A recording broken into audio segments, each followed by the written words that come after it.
they got two forms of two. Great day, great day, great day. Welcome to the room, everyone.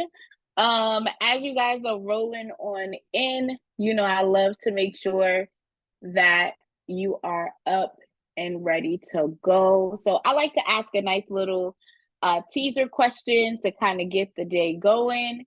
Again, I'm your host, Raquel May David. I have my co-host here, David, that is going to be, isn't that cool? Like, my last name is David, your first name is David. We're good together. Like it was meant to be. Okay. I'm gonna go ahead and start off by sharing my screen while I wait for you guys to kind of load in. I like to give time for everyone to be able to get in, get acclimated. So if you are at your computer, right now what I'm sharing is the community for Dispute Panda. So if you are not in the community, you have time to go ahead and sign up for the community. I'm going to drop the information in the chat so that you guys have the ability to sign up while we're getting to know each other, while we're getting to know all about each other. So I always ask an icebreaker when everyone comes in. So the icebreaker for today is actually what motivated you to become an entrepreneur in the first place. You can drop it in the chat. We can read a couple of them. While you guys are loading, I love to make sure that we're doing stuff to keep everyone engaged, go through the process together. The flow is going to work just a little bit different today. I am going to show a video that Dominique already has on site. That's to give you guys just a little bit more time to get to your computers if you are not there. If you have already created a Dispute Panda account, hang tight. We are going to dive in together. If you have not created a Dispute Panda profile, that is cool. We will be doing it together. So we're going to watch a video and then we're going to go through the steps of Dispute Panda. We're going to talk benefits. I'm actually going to play the video first. I don't see anyone typing in the chat. What come on, guys. Like, y'all always giving it. Like, it's weird. Hey, Mr. McCoy, welcome to the room. Lovely to see you here tonight. I am so excited that everyone showed up. I see some new faces and some returning faces. I'm all about that. So it's going to be myself and David working with you guys. The question of the day is what motivated you to become an entrepreneur in the first place? We are going to get started in like 5 minutes. So if you guys want to come off of mute and tell me why you started, that'd be completely great. If you want to drop it in the chat, that's okay as well. Well, I'll go ahead and start for you guys. Yes, sir. I became an entrepreneur because I was working for an employer and they promised me a raise. And when that time for that raise came, they looked me in my eyes and they told me that we was good where we was at. And I just couldn't live with that. So I decided I can't let nobody have that kind of control over me anymore. So that's why I became an entrepreneur.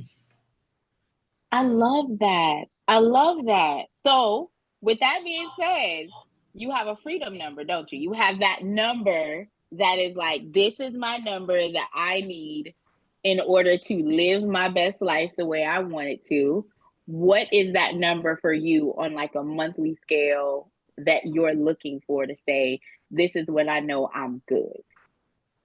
So I actually became an entrepreneur like 3 years ago, and I quit my job about 3 years ago. And at that time, I really just didn't care. I just didn't want to work for anybody anymore. And I was just willing to do whatever it takes to kind of get where I need to go. But as far as a freedom number, now that I've been doing this for some time, on a monthly basis, I got to make at least $15,000 in profit. Monthly. In profit. Okay. Yeah. First of all, I love the fact that you didn't just say a number. You expressed like, this has to be my profit. Because I think a lot of times we don't understand, like, there's a number to live our life. And then there's a number like to live. You know what I mean? Like after we pay Uncle Sam and them, right? After we pay everybody. So what is it, the number that we really need to see? So that's amazing. I do have some people in the chat. I think it's either Gabrielle or Gabriel. So please forgive me. Kay stated that I'm sick of others benefiting from my work. Oh, come on, somebody. Come on, somebody. Sharon said, COVID really changed how I saw the world. It even changed, it's ever changing. Is that what she says? It's ever changing, and I need to be in control of my own finances and creating generational wealth for my family. I love that. iPhone. Oh, Tobias. Hey, Tobias. Tobias said, I'm tired of doing the same thing, same results, no time for me, but for my employer. So I wanted to be the driver of my life, not the passenger in someone else's car. I love that.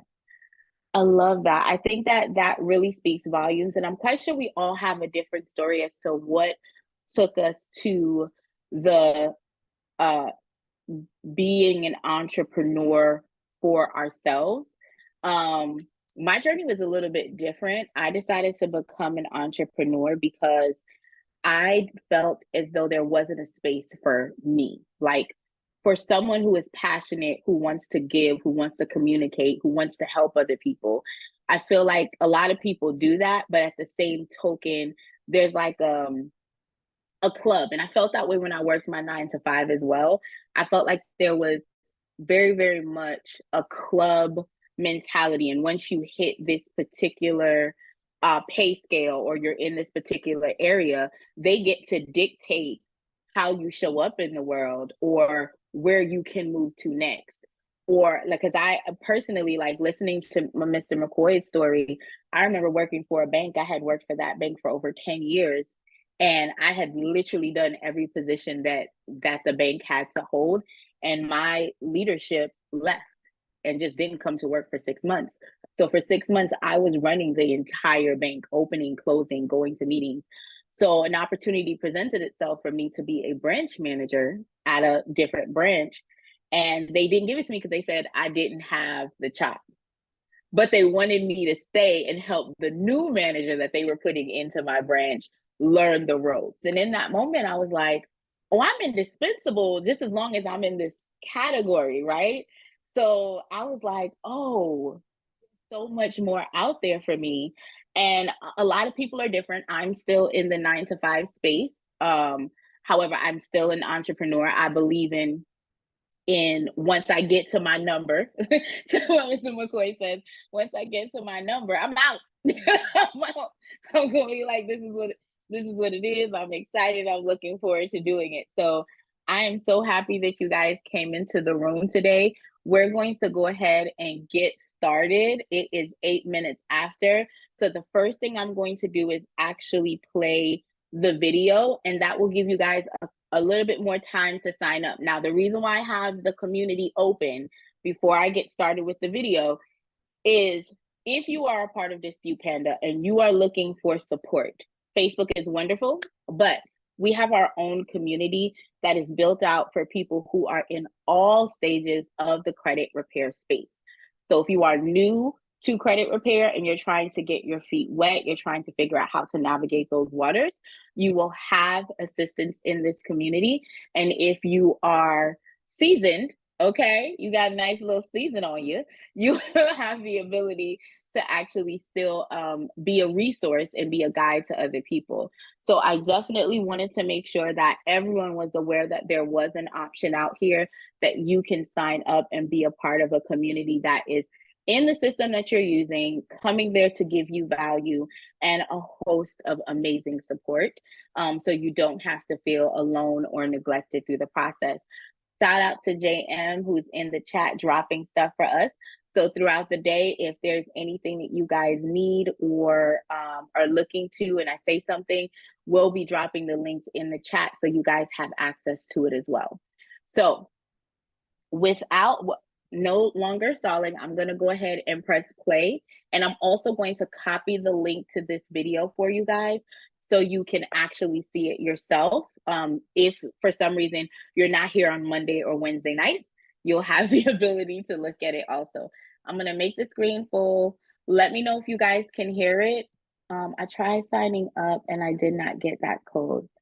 Sorry, real quick before I press play, Lamar, what code are you talking about? For the community, or are you talking about for Dispute Panda?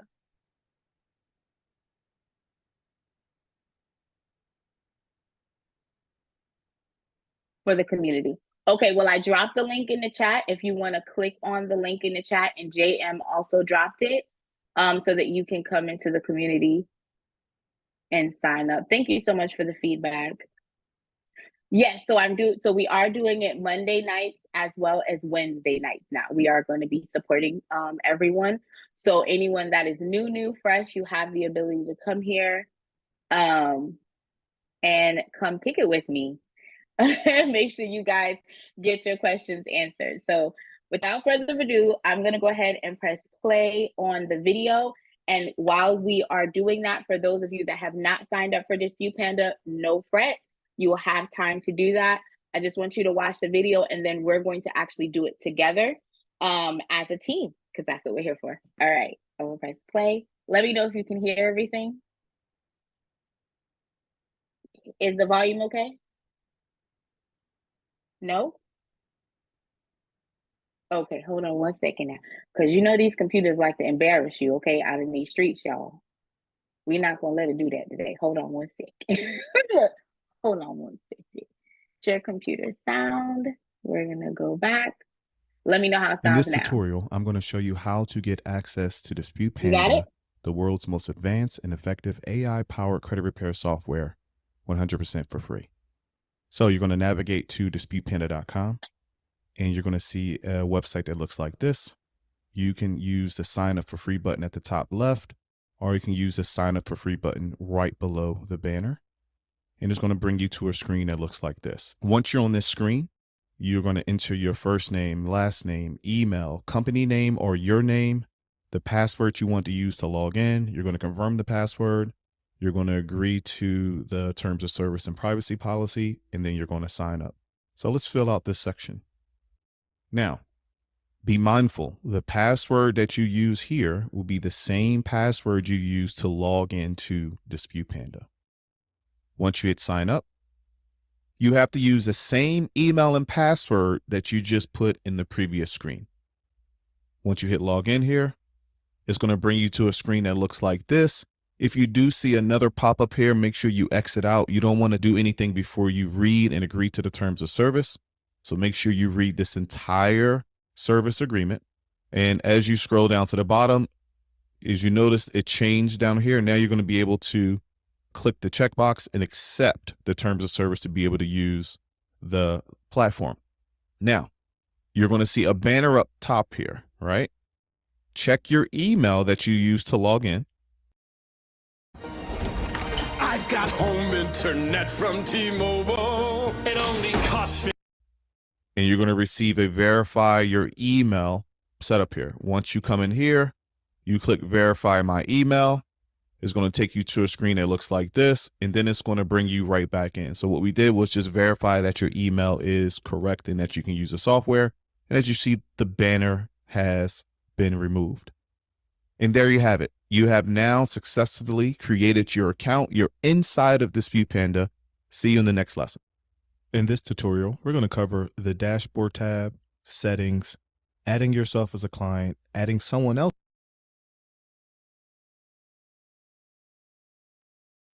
All right, guys. So I know that we just watched the walkthrough of actually creating the Dispute Panda. How are you guys feeling about watching that? Are you guys ready to get started? Give me some thumbs up. Let me know how you feel. Because we're going to get into this, okay? Like they say, we're going to get into this. Oh, we got some thumbs up. Hey, welcome to the room, Brittany. I think it's Britt. Welcome everyone that is coming in. Really appreciate it. So this video link, I am going to copy and drop it in the chat so that if we are not here, if I'm not here and you have questions, you can always refer back to this space. I'm so excited to be able to walk everyone through. So we're going to start from the beginning, okay? Because that's normally the best places. So when we are doing Dispute Panda, we are going to go ahead, disputepanda.com. Let's see if it'll let me go to the main. Give me 1 second, guys. I'm gonna stop sharing really quickly. And I know my incognito window will work now. Come on, somebody.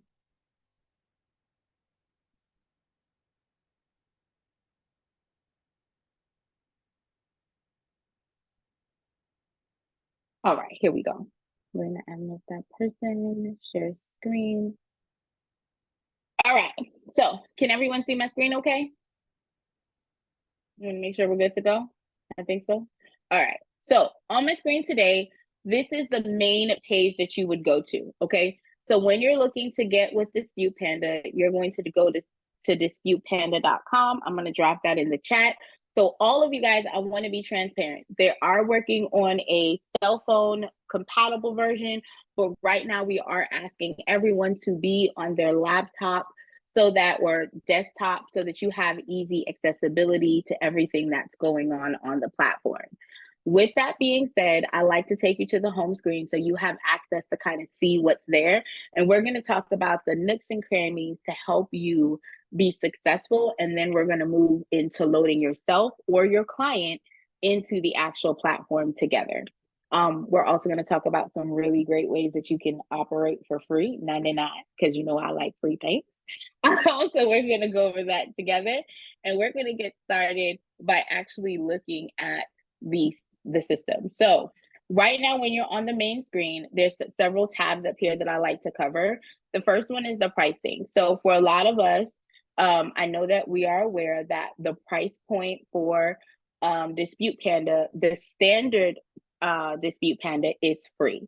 The only thing that you're paying for is an attack or round, depending on what your verbiage is, where you're actually selecting the letters for your client. That is the only time you have to pay. But if you keep watch, I'll be able to tell you how to do that for free also, okay? So there is a pay-as-you-go program. Then, of course, as you go through, there are different plans. So the free plan is just that, free 99. It allows you to have a CRM to where you can house your clients. What a CRM is a client relationship manager platform. So you are able to load your clients into the system, load their documents so it's housed in a safe space and not kind of all around your office or on different platforms. You have it in one space that you can see. And if you're only doing this for yourself, you still have a safe space for when your family members see your credit score increasing and they want to join the hot seat with you, right? The pro option is $1 for 14 days, and then it is $197 per month thereafter.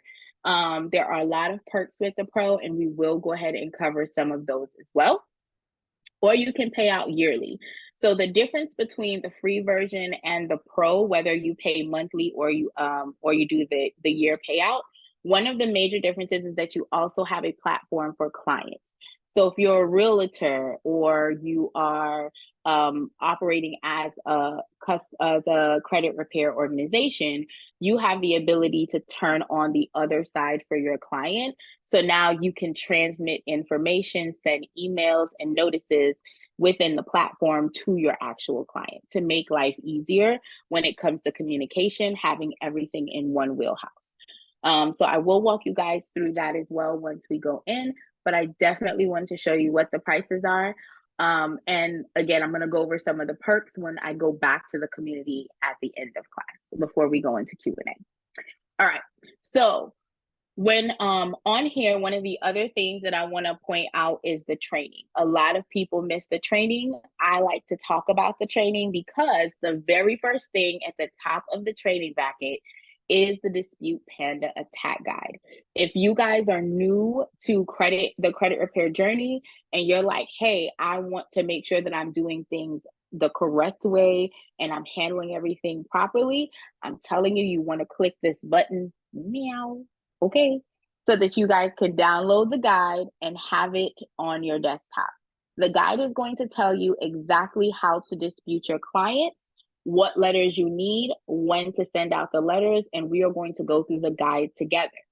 But on this training tab, it's videos and resources. So any question that you may have about Dispute Panda, if it is not a Monday or a Wednesday, or if you guys are in the pro group a Thursday, where we're meeting with Dominique about the pro, you can come here and you can literally go down step by step and say, oh, wait, what's going on? I don't know how to use it. Every single thing is broken down in these videos instructions for you to be able to be a beast in these credit streets. Sidebar, that's my tagline, y'all. Don't steal it. Y'all can borrow it, but don't steal it. All right, so now that we've gotten that out the way, make sure you click this free download. You want to have this as an option. You're going to actually click sign up, okay? So once you click on the sign up button, just like the video said, you're going to put your name, your email address, your phone number. If you have a company and you are doing this, excuse me, as a business, you want to put the company information in here. You want to create a password in order for you to get in. And this email that you're putting in and the password that you generated on the screen is what you are going to use to actually log in. So as we are working together, if you guys have not already done so, join me down the land while I do it with you in real time, okay? So one thing I want to point out while we're doing this is that when you are going through the process of setting this up, and let's say it's personal, let's say you're doing this for your own credit repair profile, you cannot use the same email address as a client as the corporation. So for instance, my personal email address is raquelmay@gmail.com, right? If I was using that email address, I would have to use a different email address when I load myself in as a client, because you cannot have the same emails together. All right, so David, what email I'm gonna use today?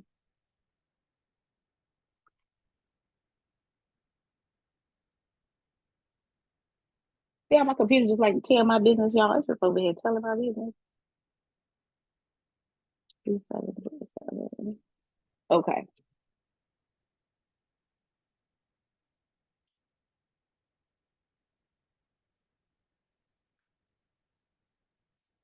All right. So I'm gonna go ahead and click sign up over here.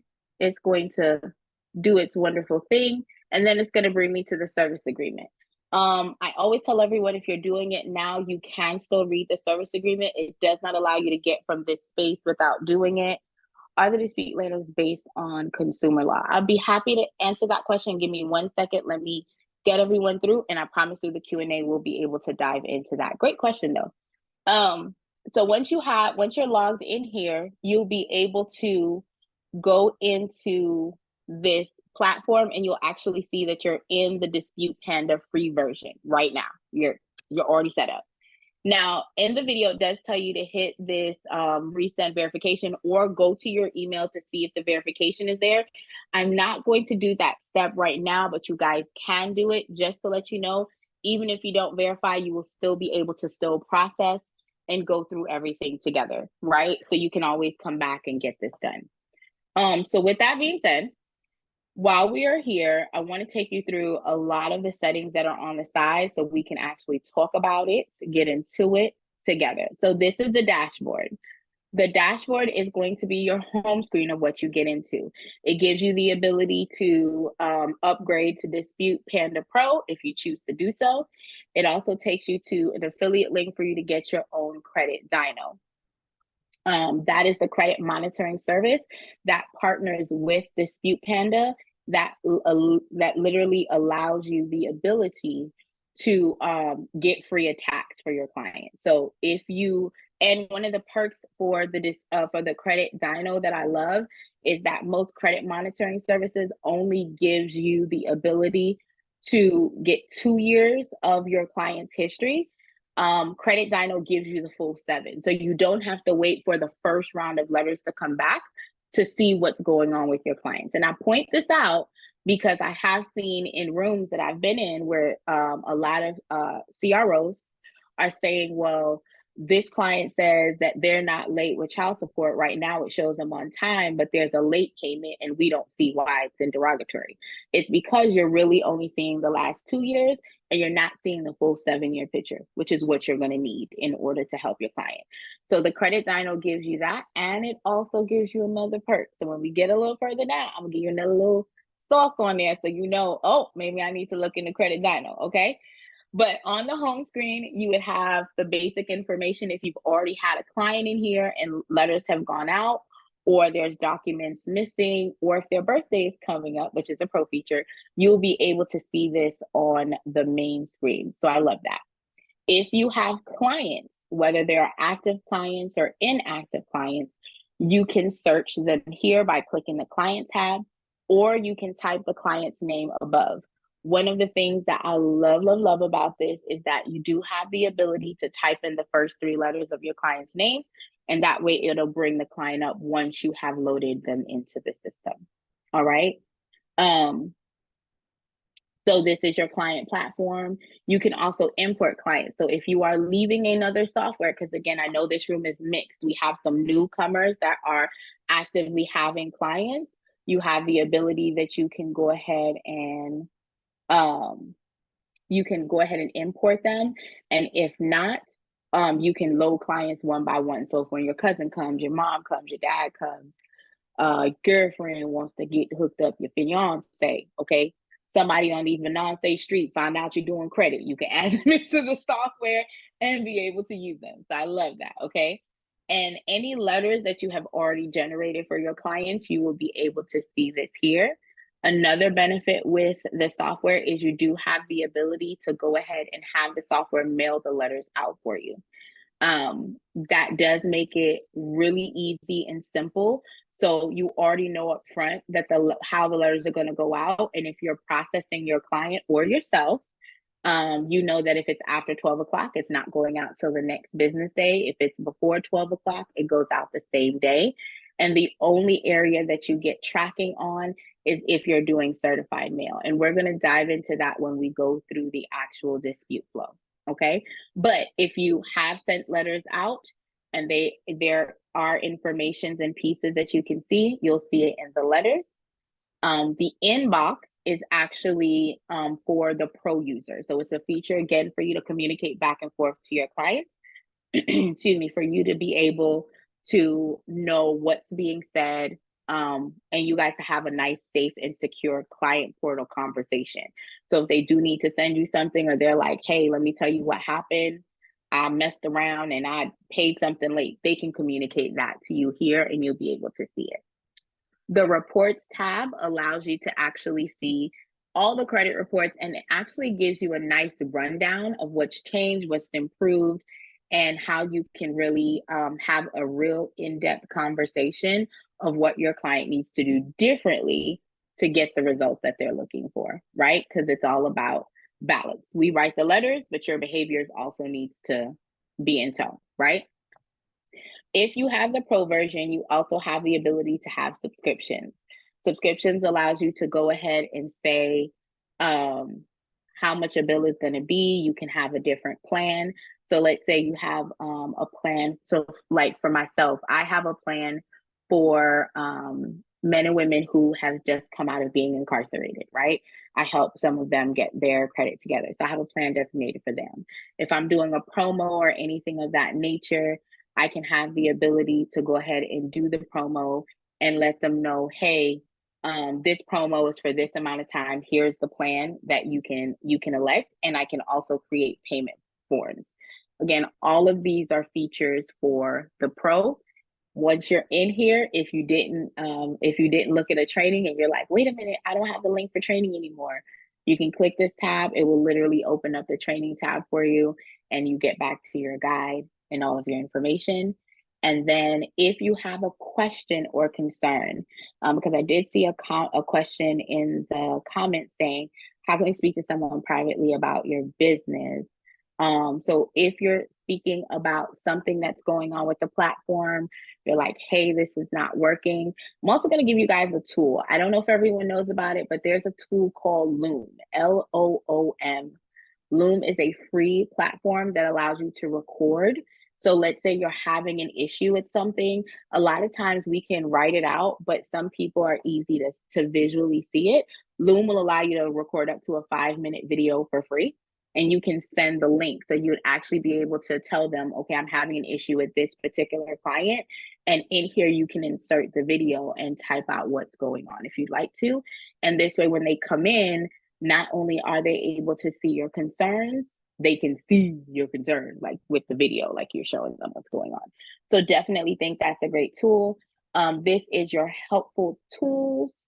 So if there's something specific with a client, you want to go ahead and contact client support. If there is something that is a general question, such as like, hey, you want to know about partnership or press or whatever, you can literally come here and click that button as well, and then put that information out. Customer service is open 24 hours, 7 days a week. So as they stated, if you're having any issues, especially with the community, we are working on it. Remember that if you have any questions or technical problems, customer service is here 24 hours a day to support you. And that's something that I wanted you guys to have access to. Now, once you've done all that, I want to also take you down to the balances. So before we load our client in, I like to go over all of the settings so you kind of know where everything is. And then we're going to deep dive and load yourself if you're the client, or load a friend if you have a client ready and available to go. All right, so one of the things that I like here is if you are a pro member, you can come to the profile, whether you're a pro or not. You have the ability to put your picture in here. So I do have my cute little picture, so when my people come on, they can see my little face or whatever. So you can put your picture on there. If you are an organization and you are doing this as a company, you have the ability to go ahead and put your company logo here, all the addresses, and you can put your contract on file, okay? You can also have team members. So let's say you are outsourcing, or like in my case, my daughter and my son help me work my business. So sometimes they actually have dedicated clients that they come in here, pull the rounds for me, and they get paid for doing that job, right? But I don't want them to do anything else. I don't want them to edit anything. I don't want them to change anything. I don't want them to have ability to change what I have in the software, but I do want them to work the brand. So I'm able to go ahead and give them their own login information so that it's accessible for them to see without any issues, right?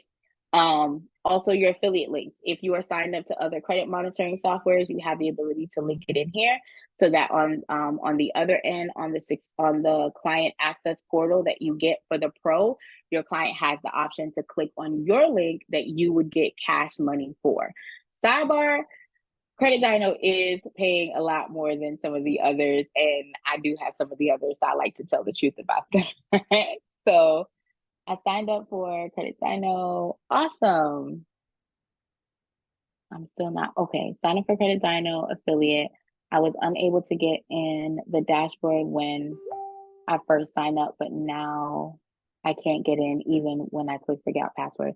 Okay, Lamar, send that message over to support so that they can go ahead and reconfigure if you're having a problem with logging into your Credit Dino affiliate link. That should not be happening, but go ahead and send them that message so that they'd be able to correct it for you. Also, on this tab here, it gives you the option of the disputing locations. So a lot of people, my pleasure, love. A lot of people are not aware, but like the credit bureau has 7 to 8 different addresses. So sometimes you might see that one address is literally being used all the time. Another time you may not see that address being used at all. So like, for instance, there is a 1000 TransUnion address. So there was a time when that was the only address that was working. My letters were coming back from the 2000 address. So you have the ability to come in here and actually edit the address that is being used for that particular bureau. And that way, when your rounds go out for your clients, you know that it goes to that new address. So you have a little bit more breathing room for you to make those changes on site. All right, billing. So with the software, in order for you to support your client, the rounds all cost $17. What was noticed by the Dispute Panda team was that there were a set amount of credits that were being purchased as a standard. So because of that, they decided, okay, well, let's do a subscribe and save. So if you are going to be utilizing the software, you do have to purchase credits if the person is definitely not using the credit dyno, credit monitoring. But if they're using another platform and you need to generate rounds, you have to make a purchase. So one of the things that they're offering is a subscribe and save. So you can choose to sign up, and when you purchase $20, you get 30. When you purchase $50, when you purchase $60, you get $90. So it makes it easier that every 30 days, the funds are getting taken, and you know that it's getting reloaded, and you get to save your actual card on file.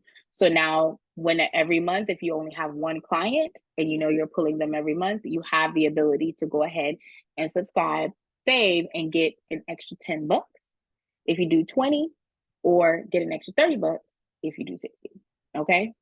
If you are a baller shot caller and you just say nope, because I know I'm mailing, and mailing is not cheap, because you know the post office wants their money, you can go ahead and click and just enter the amount that you need in order for you to have it on file for it to be processed. No worries, no shortcuts, you're good to go.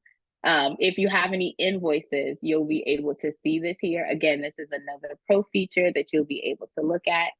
Any activity, so any letters that are sent, whether any letters that are sent out, any rounds or attacks that you do, and any credits that you have will appear under this tab for you to be able to dip and do, okay?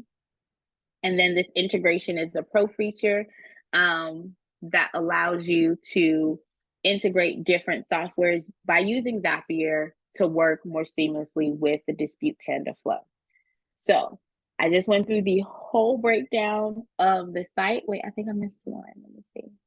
Okay, and this is your referral link if you want to refer clients to Dispute Panda. They are offering an option as well for you to become a referral partner.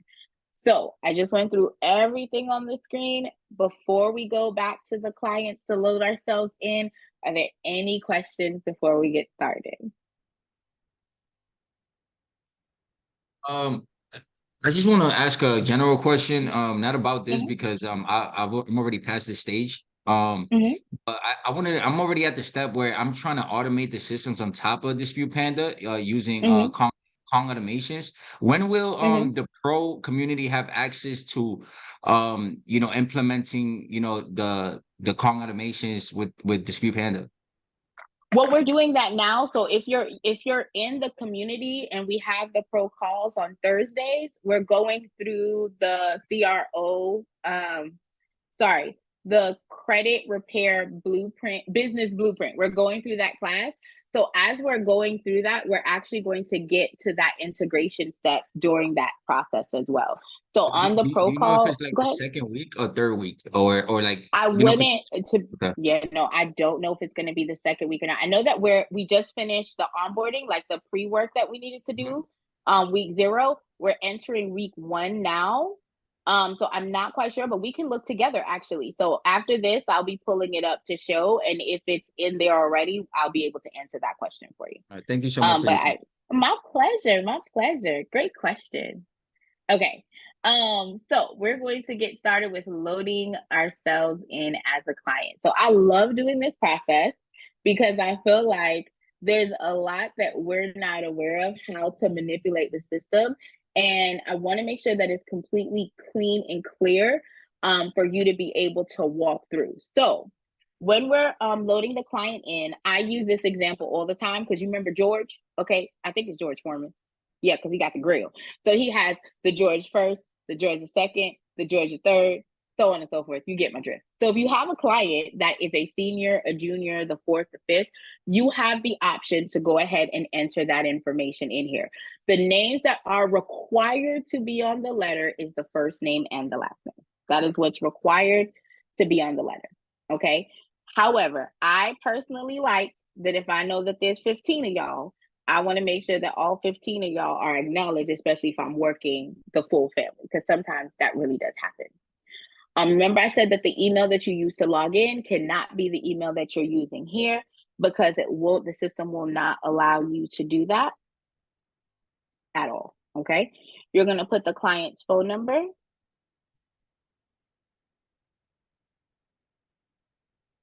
And then the last four of the social security number is the only thing that's needed. Now, when you get down here to the address, you have to make sure that you're filling it out box by box.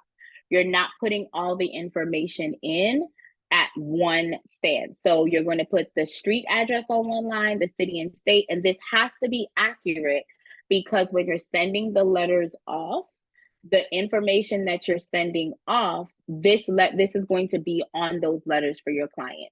So it is very, very pivotal.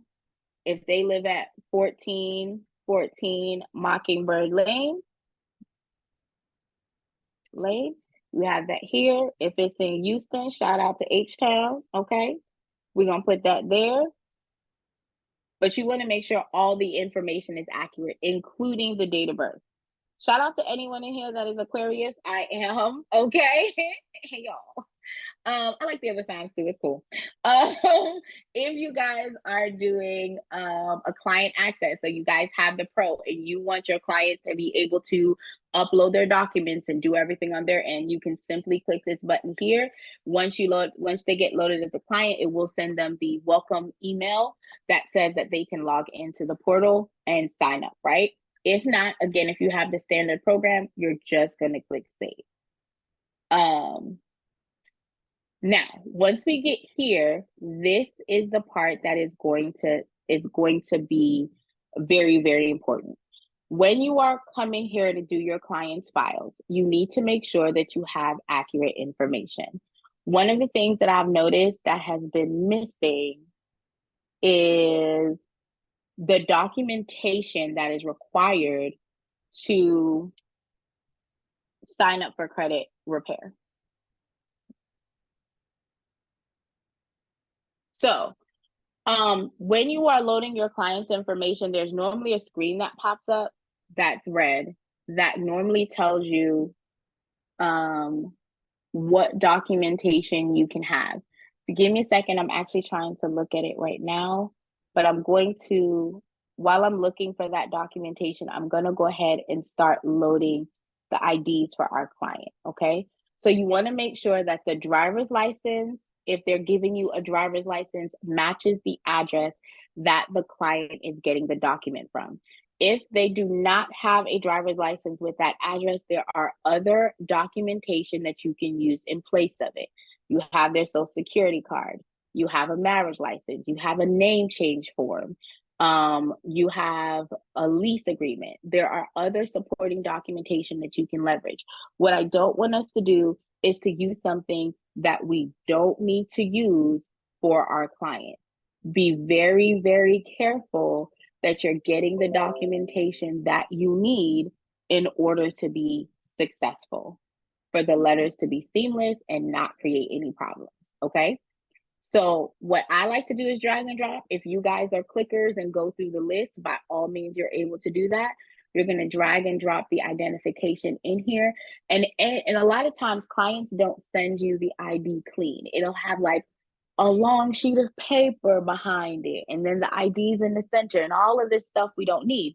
You have to remember that as an entrepreneur, our overhead matters, right? Like we want to make sure that we are not expending or spending money where we don't need. So you have the ability to crop that out. So let's say this was on a full page, you'd be able to drag it in and only use what you need. That way you're not wasting ink and you're not wasting paper.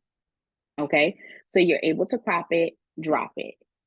Also, you're able to go ahead and do, this is the social security number. So I can drop it here. Social security number is optional, okay?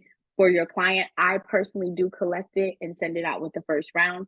It is completely up to you. If your client doesn't have their social security card, it is not something to be completely worried about. I promise you, you can leverage other documentation, okay? Now, if they send you a bill, this is something that I've seen a lot. Remember this bill, all this page, we do not need it. So we're going to crop out what we don't need because the only thing that we need in this documentation is their address. So everything else, if you can take as much as you want to show, hey, this is a bill. If you want to move over and show the dates. Now, what I want to say is that when you're leveraging a bill, you have to get an updated bill from your client every 90 days. That bill is only good for 90 days from when it was originally used. So that means that once you go back into the system, you have to be aware, hey, this bill I used for 3 rounds, it's round 4. I need you to send me an updated bill so I can leverage and use for you. And then you'd crop it down to size and save it. So when it's time for you to load the client in, you are able to load the client in seamlessly without any issue. Okay. Can I ask a question about that? Absolutely, my love. Yeah. What is the recommended type of proof of address to not have to update it every 3 months? I mean, so yeah. if you're the only time you have to update it every 3 months is if you're using a bill, water bill, light bill, gas bill, things of that nature. If you're using a lease, the lease is normally a 1-year term. You don't have to worry about a lease. If you're using a driver's license, if you're using a social security card is the second one. If you're using a W-2 form that has the address on there, you don't have to change that out. Make sense? Yeah, thanks. And no, my pleasure. And I don't know what, like I just got a new computer, y'all, because I'm fancy. So everything just changed because I'm fancy, your girl fancy. And because of doing that, I was like, oh, I have everything here. And it's here. It's just not here the way that I like it. So I'll make sure to bring out the screenshot, guys, so that you guys have access to it. Again, I'll be back on Wednesday. I'll make sure you guys have all of the things. And I do appreciate y'all dipping with me. Ms. Pamela, I did see your message. To answer your question is, the letters are based on the laws, and I will be able to take you through so you can actually see it in real time. So I promise, just stick with me. We're going to go through and you're actually going to be able to see the guides. We're going to talk about the letters. We're going to talk about how you can help your client. Now, before I get into here, I want to go back to the dashboard really quickly. So you have your client loaded. You have all of their information in here, okay? And while you're sitting here supporting your client, you have to make sure that it looks like this. So it's supposed to be grayed out. You're supposed to see an image, but if you see anything, like sometimes you'll see it'll say X right here, because you can't see an image, that means that you need to take that item out and put it back in. And to do that, you just simply click to delete it, and then you literally just come back, get it. And I told y'all I'm a drag and dropper. You just drop it back in, you crop it out again, and this way you have exactly what you need to support your client, okay? So this is what your screen should look like. They don't need to know what your customer paying for their bill, okay? That's none of their business. That's none of their business. They need the address and the date. Everything else is too much. You're being too nosy, okay? So you crop and you save, you're good to go. This is what your screen looks like when you are ready to process your client, okay? The next step we're going to move into is the credit report. Now, remember I told you guys that there's an extra perk as it pertains to Credit Dyno, because if your client has Credit Dyno, guess what? You get free attack rounds. So you get to actually operate completely free as long as your client uses that Credit Dyno, right? So now that attack round that costs $17 normally is costing you $0 and 0 cents. Like, come on, we got to talk about this. Okay, so with that being said, if you guys do not have a Credit Dyno account, I want you to click back on the dashboard, and I want you to click back on the link for you to get over here to the Credit Dyno. I'm going to drop this in the chat. Copy. Let me paste. Oh, sorry, it just pasted the little class. Okay. I'm so sorry, Jerome. What did you mean by Credit Dyno can't access reports? You have a Credit Dyno account. Awesome. So that means you get to process letters free 99. Jerome, if you would like to, I'm sorry, my best friend's husband is Jerome. Mr. Jerome, if you'd like to come off of mute so you can tell me what you mean, I'd love to go ahead and understand. Are you saying you're having a hard time accessing Credit Dyno? Yes, I did apply for the account, but every time I went to the account, it never shows the report. So I did access it to the Panda, but it's not generating reports to the Dispute Panda. Okay, so let me make sure. So when you go to the dashboard, hold on. When you and I'm gonna log into my regular credit Dyno. Hold on a second. Let me stop sharing my screen real quick. I'm gonna log into my regular Dispute Panda. Give me 1 second. Yours, then we should package you up, and you know what we should call you? Jerk sauce. Okay, so I'm gonna start sharing again. Give me 2 seconds. Okay, so when you have a credit dyno, if you log into Dispute Panda and you click affiliate dashboard, it completely takes you to your actual Dispute Panda platform, so you can actually see your link. Are you able to see that when you go to your Dispute Panda, Mr. Jerome?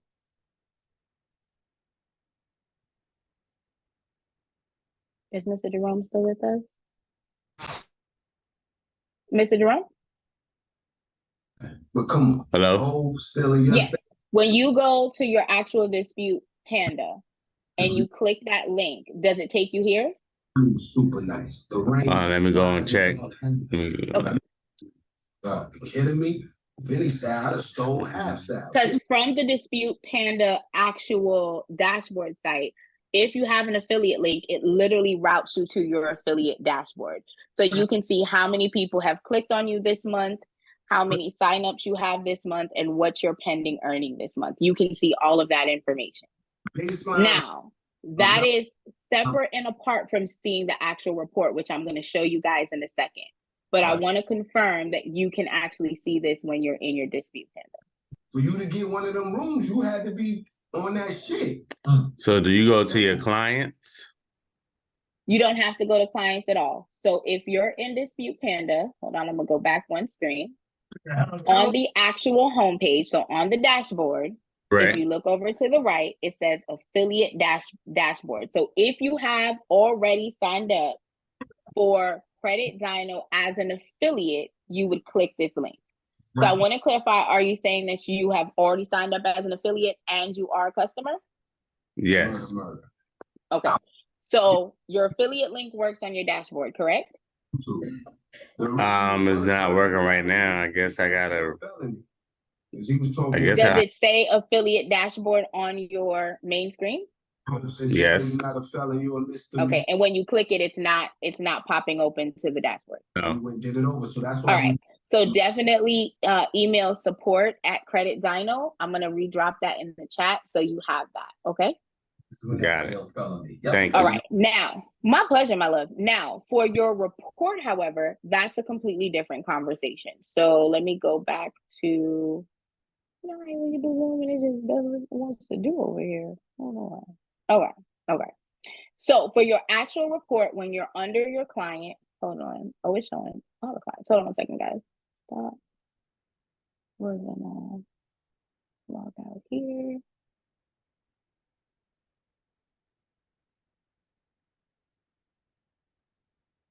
And merge together. Okay.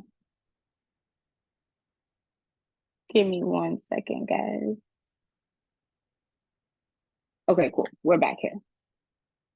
Okay, so once you are the actual client, okay, you're going to be coming in here and you're going to see all the information and you'll be able to upload the information that's on file.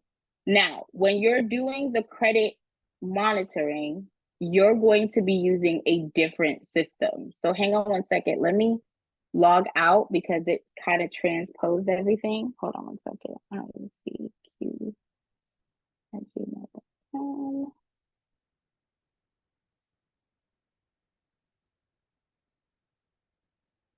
Okay, let's see if we're back on track here.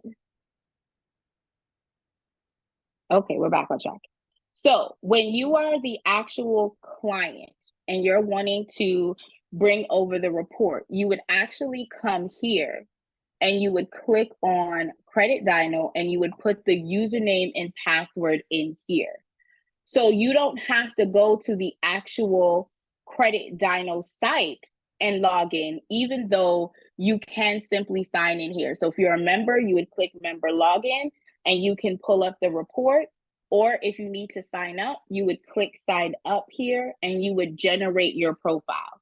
So as an affiliate, your client does not have a trial period, but you guys signing up tonight, you have that trial period, and then it bills you the $29.99. So once your client does that, every single month, as long as your client keeps the credit monitoring, they generate a free round of attack every single month. So that means that you're operating this free 99. If you have a free platform and you also have the Credit Dyno for your client, that means every single month you're operating in the green or in the black, because Black Friday is to get you out the red and put you in the black. Yeah. So if you're having a problem, so Mr. Jerome, back to your question, are you having a problem when you go to Credit Dyno and you click member login? Are you also having a problem there? If you are, you want to go to support@creditdyno.com so they can help you with that. But if you're at this site, you should be able to put the username and password, and it will automatically populate for you to be able to actually see the report. And I'm going to stop sharing, plug in the information, and I'm going to show you what it looks like at the end. I want you to pay attention right down here. I like to show y'all the screen where it says free account. Right now it says 0, but it's going to change. So I'm going to plug in my information. For all of you guys that don't have Credit Dyno, the link is in the chat. Please go ahead and click on it, sign up for it while I'm logging in so that we can make sure that you're getting everything that you need, okay? I love the contact down there, okay. So to answer your question, Pamela, you're saying that you're using Credit Dyno specifically for yourself.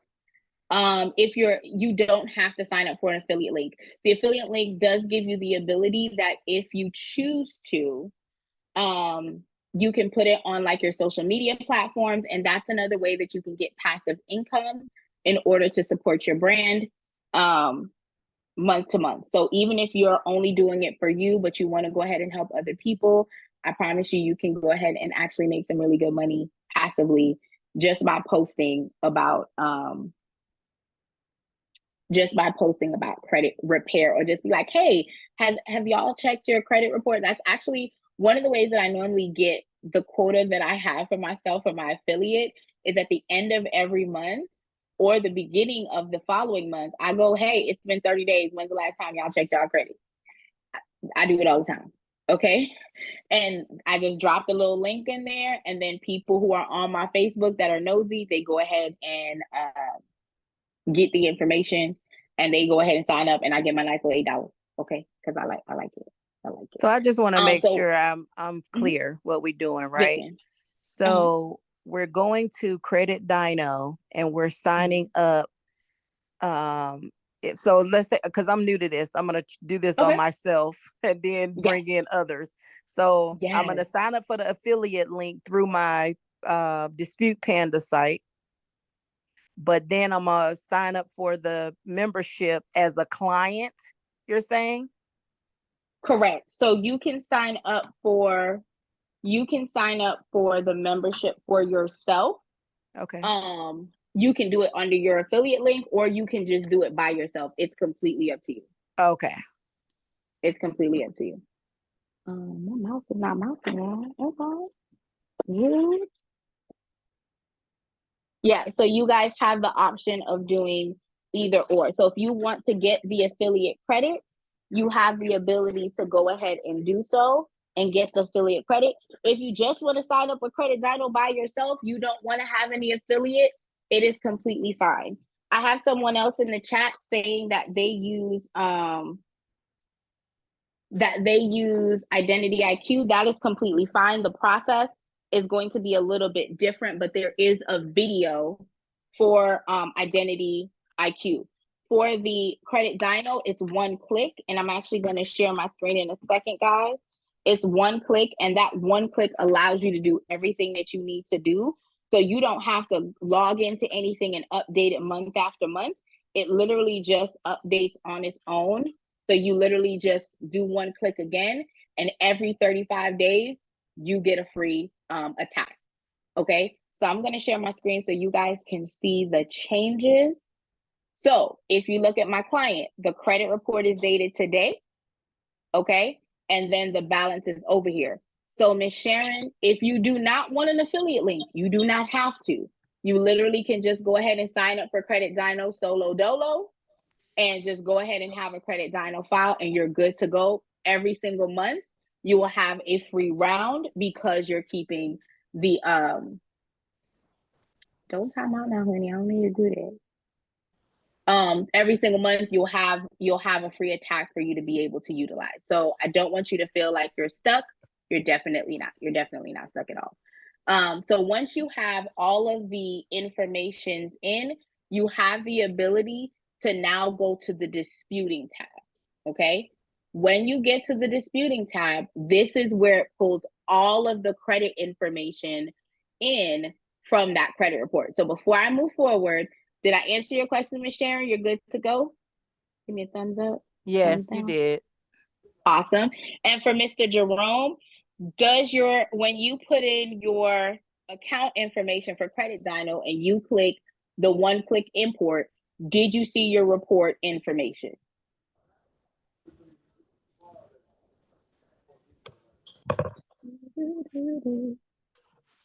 Mr. Jerome? Okay. I'm going to hope that's a yes. Okay. So what happens on the screen, guys, is now we are in the nitty-gritty of what's going on with the actual report. So now all the information has been pulled in. You know the inquiries for your client for each credit bureau. So this is all of them, but you can literally say, okay, she has 3 here, she has 2 here, she has 5 here, right? So you have all the information at your disposal right here. Now you scroll down from the inquiries and it will have any public records. Public records includes child support, bankruptcy, judgments, liens, all that stuff will be right here. This client only has a bankruptcy. It is only reporting on one credit bureau, and that one credit bureau is Equifax, okay? So you're able to see this. As you can see, the system has already checked off things that they deem disputable. So if you are new to this space, like Miss Sharon, and you're trying to get your feet wet, you don't have to figure it out in the middle. Like the system already does the work for you. But let's say your client comes to you and says, and let's say you're the client, and you're like, listen, I'm not paying CarMax. I'm taking CarMax to court. I'm not doing it. You could simply uncheck it and just dispute the other items that you have, okay? It makes it really simple and really easy. The system looks at the information and it grades it and says, this is supposed to be disputed. This shouldn't be disputed. One of the other things that I love is that when you click this little icon button, there's a clear set of information for that particular creditor. So if we're looking at a credit card, you will be able to see how much has been used. Is the account, well, let me start from the top.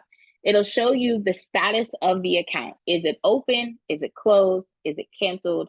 Is it in collection? Is it in charge-off status? Is it both? Like this is coded, which it can't be both. Chat, pick one. It will tell you what type of account it is. Is it a banking? Is it an auto? Like it'll tell you the type of the account. Again, it will tell you the status, and then it will tell you the amount owed and when the account was actually opened. Okay. With that information, you can actually see each credit bureau and what information is being reported from each credit bureau. You also get to see the history.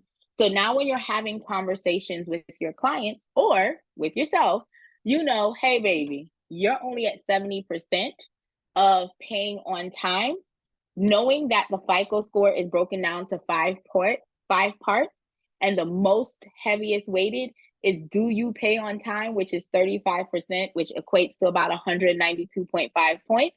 You know that what you need to be discussing with this client is you need to be having this discussion with your client about, hey, I need you to pay on time. What does on time look like? When we are talking about the credit cards, I want you to go and pay on the statement date, because that's when they run until your business. Okay, think about a baby. Like, think about a baby, and you're like, hey, I know that they're going to tattletale on me, so I'm going to make sure that I tell mom first. You want to go ahead and make that payment on the statement date, pay as low as possible, because the next heaviest weighted portion of your credit score is your utilization. So you're literally having this conversation in order to have a clear idea of what you're supposed to do, how it's supposed to happen. And you can tell them, I can see why this is affecting you, right? You're able to know for yourself, well, if 192 points is me paying on time, and that's 35% of my score, obviously I need to go ahead and do better in this area moving forward, right? You also can see the account health, which is valuable. This is another conversation that you can have with your client. Listen, your limit is $4,000, but your balance is $4,800. You are over your limit. Again, the next highest portion is 30%, which is like 165 points, 160 points. If you're not making sure that you're leveraging that information properly, you're putting yourself in dire straits. So all the letters are right in the world is not going to change the fact that your behavior still has to change. So now you're educating them on what behaviors are going to be in alignment with your actual credit score number that they're looking to achieve, right? It has to be a balance, a nice balance of that. So you're able to see all this information. I love that. Also, let's say you know a consumer law that is going to knock this out the park and you want to make sure it's covered. You can add that information in here and you can type it up, subsection 15C, whatever, you can put it in here and it will automatically be in the letter that's generated for this particular account. If you say, nope, I'm just going to let Dispute Panda do its thing, you can literally hit remove and it will only generate the letters that the artificial technology has deemed fit for the information here. So one thing I want to point out when we're talking about Credit Dyno. With having Credit Dyno work in partnership with the Dispute Panda profile, it tracks what letters have been working, what verbiage has been working, and it tracks all that information to know how to do it better the next time, right? They're tracking the deletions, what letters worked for that particular deletion that you have on file. So the systems are talking to each other. Now, I want to be clear that even though you're using the same letters, because I will show you the guide and we're going to go through the guide together, I use the same letters with me and my husband, right? Because we're using the same flow. Although we're using the same flow, the letters are not identical. It may still have some of the same core information, like this is my correct address, this is my correct date of birth, this is my correct so-and-so, but the body of the message is going to be specific to my account and specific to his account. So I don't want you to feel like these are template letters that are just being regurgitated client after client after client. No, the smart technology that Dispute Panda has does not allow that to happen, okay? So I want you guys to be aware of that. So again, you can uncheck, you can check, it's completely up to you as to how you navigate the waters with these letters, but you are not able to go to the attack phase until you have saved this funnel. Now, something that I taught that we spoke about the last class that I want to point out is that when you're reviewing your client's profile, you can choose to include inquiries. Inquiries are not always checked, so you have the ability to review them. When you are going to do the inquiries, I'm going to give you a pro tip. If the account is on the credit report, meaning they have a Capital One account and they have a Capital One inquiry, and the Capital One account is open, you do not, I'm gonna say this again, y'all do not shan't, as my brother would say, you shan't go ahead and dispute that inquiry, because you run the risk of having that account closed because you're saying that inquiry should never have happened, okay? So you're going to look through the report and you're gonna say, okay, they have a Capital One. So for this client, they have One Main, right? One Main is an account that's up there. Okay. I'm scrolling, I'm looking, I'm like, wait a minute. I don't see a one main account in here. You can do Control F. I like to scroll. Okay, I like to take a long walk in the park, like my name Jill Scott. Don't worry about that. But I would click it and click the one main, and now you see it's updated at the top. So now in my dispute letters, it will include this information that I requested. Okay, so you hit Save Filter, and it takes you to the attack screen. So remember when I said at the top of the training screen, I need y'all to download the information that's in there. If you would have clicked this free download, it would have taken you right here. Can y'all still see my screen? Give me a thumbs up if y'all can. Can y'all still see my screen? Okay, thank you, Mr. McCoy. All right. Oh, and Sapphire. I love that. I love that. Sapphire dropped his contact. So if y'all want to link up, okay, Sapphire's here to link up. Don't just, don't just be silent. If y'all want to go ahead and talk about some stuff, go ahead and click into it. I love it. If you guys are in the same city, I'm in Texas, y'all. Did I say that like I'm really in Texas? I'm from Jamaica. If my mama heard that, she would literally beat me. I'm from Jamaica, but I live in Texas. I'm in the Killeen area, Fort Hood. So I do have events. I do meet up with people. I pull up. So don't be in my city, and I do travel. So if y'all got things going on, let your girl know. I'll put on a good wig and I'll come pull up on y'all. Okay. But I wanted to make sure you guys got this guide. And here's why I want to talk about this guide. Oh, you're in Houston. Hey, tell me when you have an event. I'll come on by. My next event is not till next month. So I'll make sure to plug you in. Okay. So this guide is an amazing guide for you to have. Here's why. If you are new to this platform, you don't know what you want to do. You don't know like where to start. All of these flows have been proven to work with your clients. It doesn't matter which flow you use. The statement is that you want to follow the rubrics that has been set up in one of these plans. When you pick a plan, I'm going to say this one more time for the people in the back of the church. When you pick a plan, y'all, I'm going to need y'all to go ahead and follow the plan through. You're going to feel like, oh my gosh, I'm not getting, no. I want you to pick a plan, work the plan, and see where the results come in. Sometimes you're not going to get anything till round 3. I have a client who came in round 1, they got everything, okay? But I have another client that got in and we really didn't see major movement till round 6, which is month 6 for them. So you don't want to short circuit yourself, okay? You take the plan that you're working with and you work the flow. I'm going to go over the plans that are available. We have the white attack. We have the black attack, the black attack. Then you have the white attack. You have the blue attack for more efficiency, and you have the red attack for effectiveness. The way that I put it to my clients it's based on the amount of letters that are generated with the attacks that you're picking, right? If my client has more time than they do have patience, I will go the efficiency route and I'll go the blue attack. If my client is completely impatient, first of all, I don't do impatience, okay? But if I know that my client is like, listen, I kind of need this to be worked, I will go the most effective route. But I'm going to stress it again. Any flow you pick will still work for your client. You just have to make sure that you are having the conversations and they're doing the other behaviors on the other side to make sure that y'all are in like flame, okay? So with that being said, how many people downloaded the actual attack? Y'all got that was the first thing I downloaded. Come on, so see, that's why you my favorite. That's why you my favorite right now. You my favorite right now. That's what I'm talking about. And he got our folks said I did, okay, and did, and did.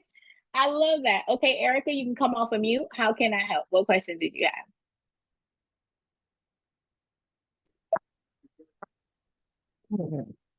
No questions. I'm just saying that I did. Oh, you did? Oh, come on, yes, Miss Johnson. Yes, Miss Johnson. I love it. Okay, so Pamela said, I want to remove 5 derogatory accounts from my credit report, but my driver's license has my address of 9 years that is attached to the derogatory account. Do I use the utility bill and a total different property so I don't have to change my driver's license to the other address before I remove my old addresses? So I want to make sure that I'm understanding your ID. What you're stating to me is that your ID that you have is not for the address that you want the mails to go to. Yes? No? Yes? You can come off mute, Pamela. Hi, everybody. Hi, love. I'm in California. So my question is that, I mean, because I really don't know what I'm talking about, but basically so my point is, like I said, my driver's license, I've been living here for 9 years, but I do have like another property where I do have utility bill and all that. And since my bad credit is connected to my, current address where I'm living, and is it better? I mean, what's the point? Do I need to just change my driver's license? Because I do plan on I am moving to that property. So should I just wait and move because the point is, my bad address is going to just totally mess me up. I mean, my address is going to mess me up because it's on my driver's license. That's my question. Okay, so that's a loaded question. So I'm going to answer it piece by piece. The number one thing that I would say is if you're going to be using the new address, because that's where you're going to be moving to, and you have identification such as a light bill that's in that location, you can use the light bill as your secondary ID and your social security number, your social security card as your primary ID, or your W-2 if it goes to that new address, right? But if you're looking to clean up the addresses and you're saying that you're no longer going to be at the address that's on your driver's license, then I would not put the driver's license in play. I would use another set of documentation other than the driver's license, right? Until you get it changed over. If that is your ultimate goal, to remove that particular address off of your profile, and you're only going to be utilizing the new address, but you haven't changed your ID over, just don't send that document. Choose another document from the list. That way you're not making it hard. Right. No, my only reason for changing the address is because I want to dispute this credit. And supposedly, if they trace it back, if they connect it to your address, then, but if I don't have to do that, then like. So I'm going to tell you that I have deleted accounts that have had my supporting address on it because the laws that I leveraged on this flow stated that they cannot use that particular debt, right? So you're leveraging the law to kind of say, are you reporting the correct balances? Are you reporting the right information? If your tactic is to remove the address to then get the debt removed, then your play option would be not to use the license at all. Right? But especially I don't know which is more effective. So, I mean, I don't even know. Does it matter? I can't tell you what's going to be effective for you, because there's a bigger picture than just that one account. Does that make sense? So for me to give you the education part, what I would have to tell you is, personally, when I work with my clients, I'm not disputing the old address unless it's an authentically old address for the client. If that client is there, that's where they live, I have still been able to get accounts removed, even though that account linked to that address that that person was at, because of the laws that were in place. So the question would have to be, are you willing to go ahead and do that way, use your ID, dispute it with the algorithms and the letters that are already generated, see how that goes for the 6 rounds at least. Again, I normally say at least you need to dedicate at least 6 rounds to it. And then if in that time period you move from that address to the new address, then you can then switch it and go the route of, okay, let me remove that address now and continue the dispute process with the updated information that I have. Does that make sense? But you have to figure out, are you going to go the route of removing the address, or am I going to go the route of trusting the process and just picking a workflow, submitting my IDs that I have until I've moved to the next location. That way, without having more context of what your report looks like, I can't tell you which one would be the best route for you to go. Because if the other accounts that you have nothing to do with your address, is that really the best way to move? You follow what I'm saying? Am I making sense? I don't have any other accounts. You don't have any other accounts? I haven't done anything at all in like 5 years because of the bad credit. So the point is that if I base it, I totally trust the process, and that's why I asked, are the letters based on consumer law? Because if it's based on, oh, go ahead, consumer law. Who's talking? Can I add to yeah, you know, the answer that you're trying to get? So what you're trying to understand is like, if you should change your address on your current license, if it's attached to any like current collections you're trying to remove. There's no one way to remove, there's no one method to remove any negative items. So by you making a credit report, you know, only legal way to remove a negative item if you make it inaccurate or unverifiable.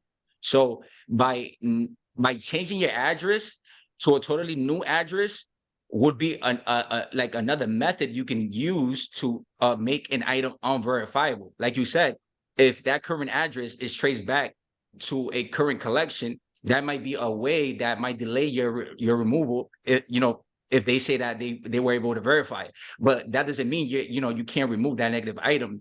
That's why there's like several different methods to make an item unverifiable or inaccurate, such as like Metro 2 logic and like using consumer laws.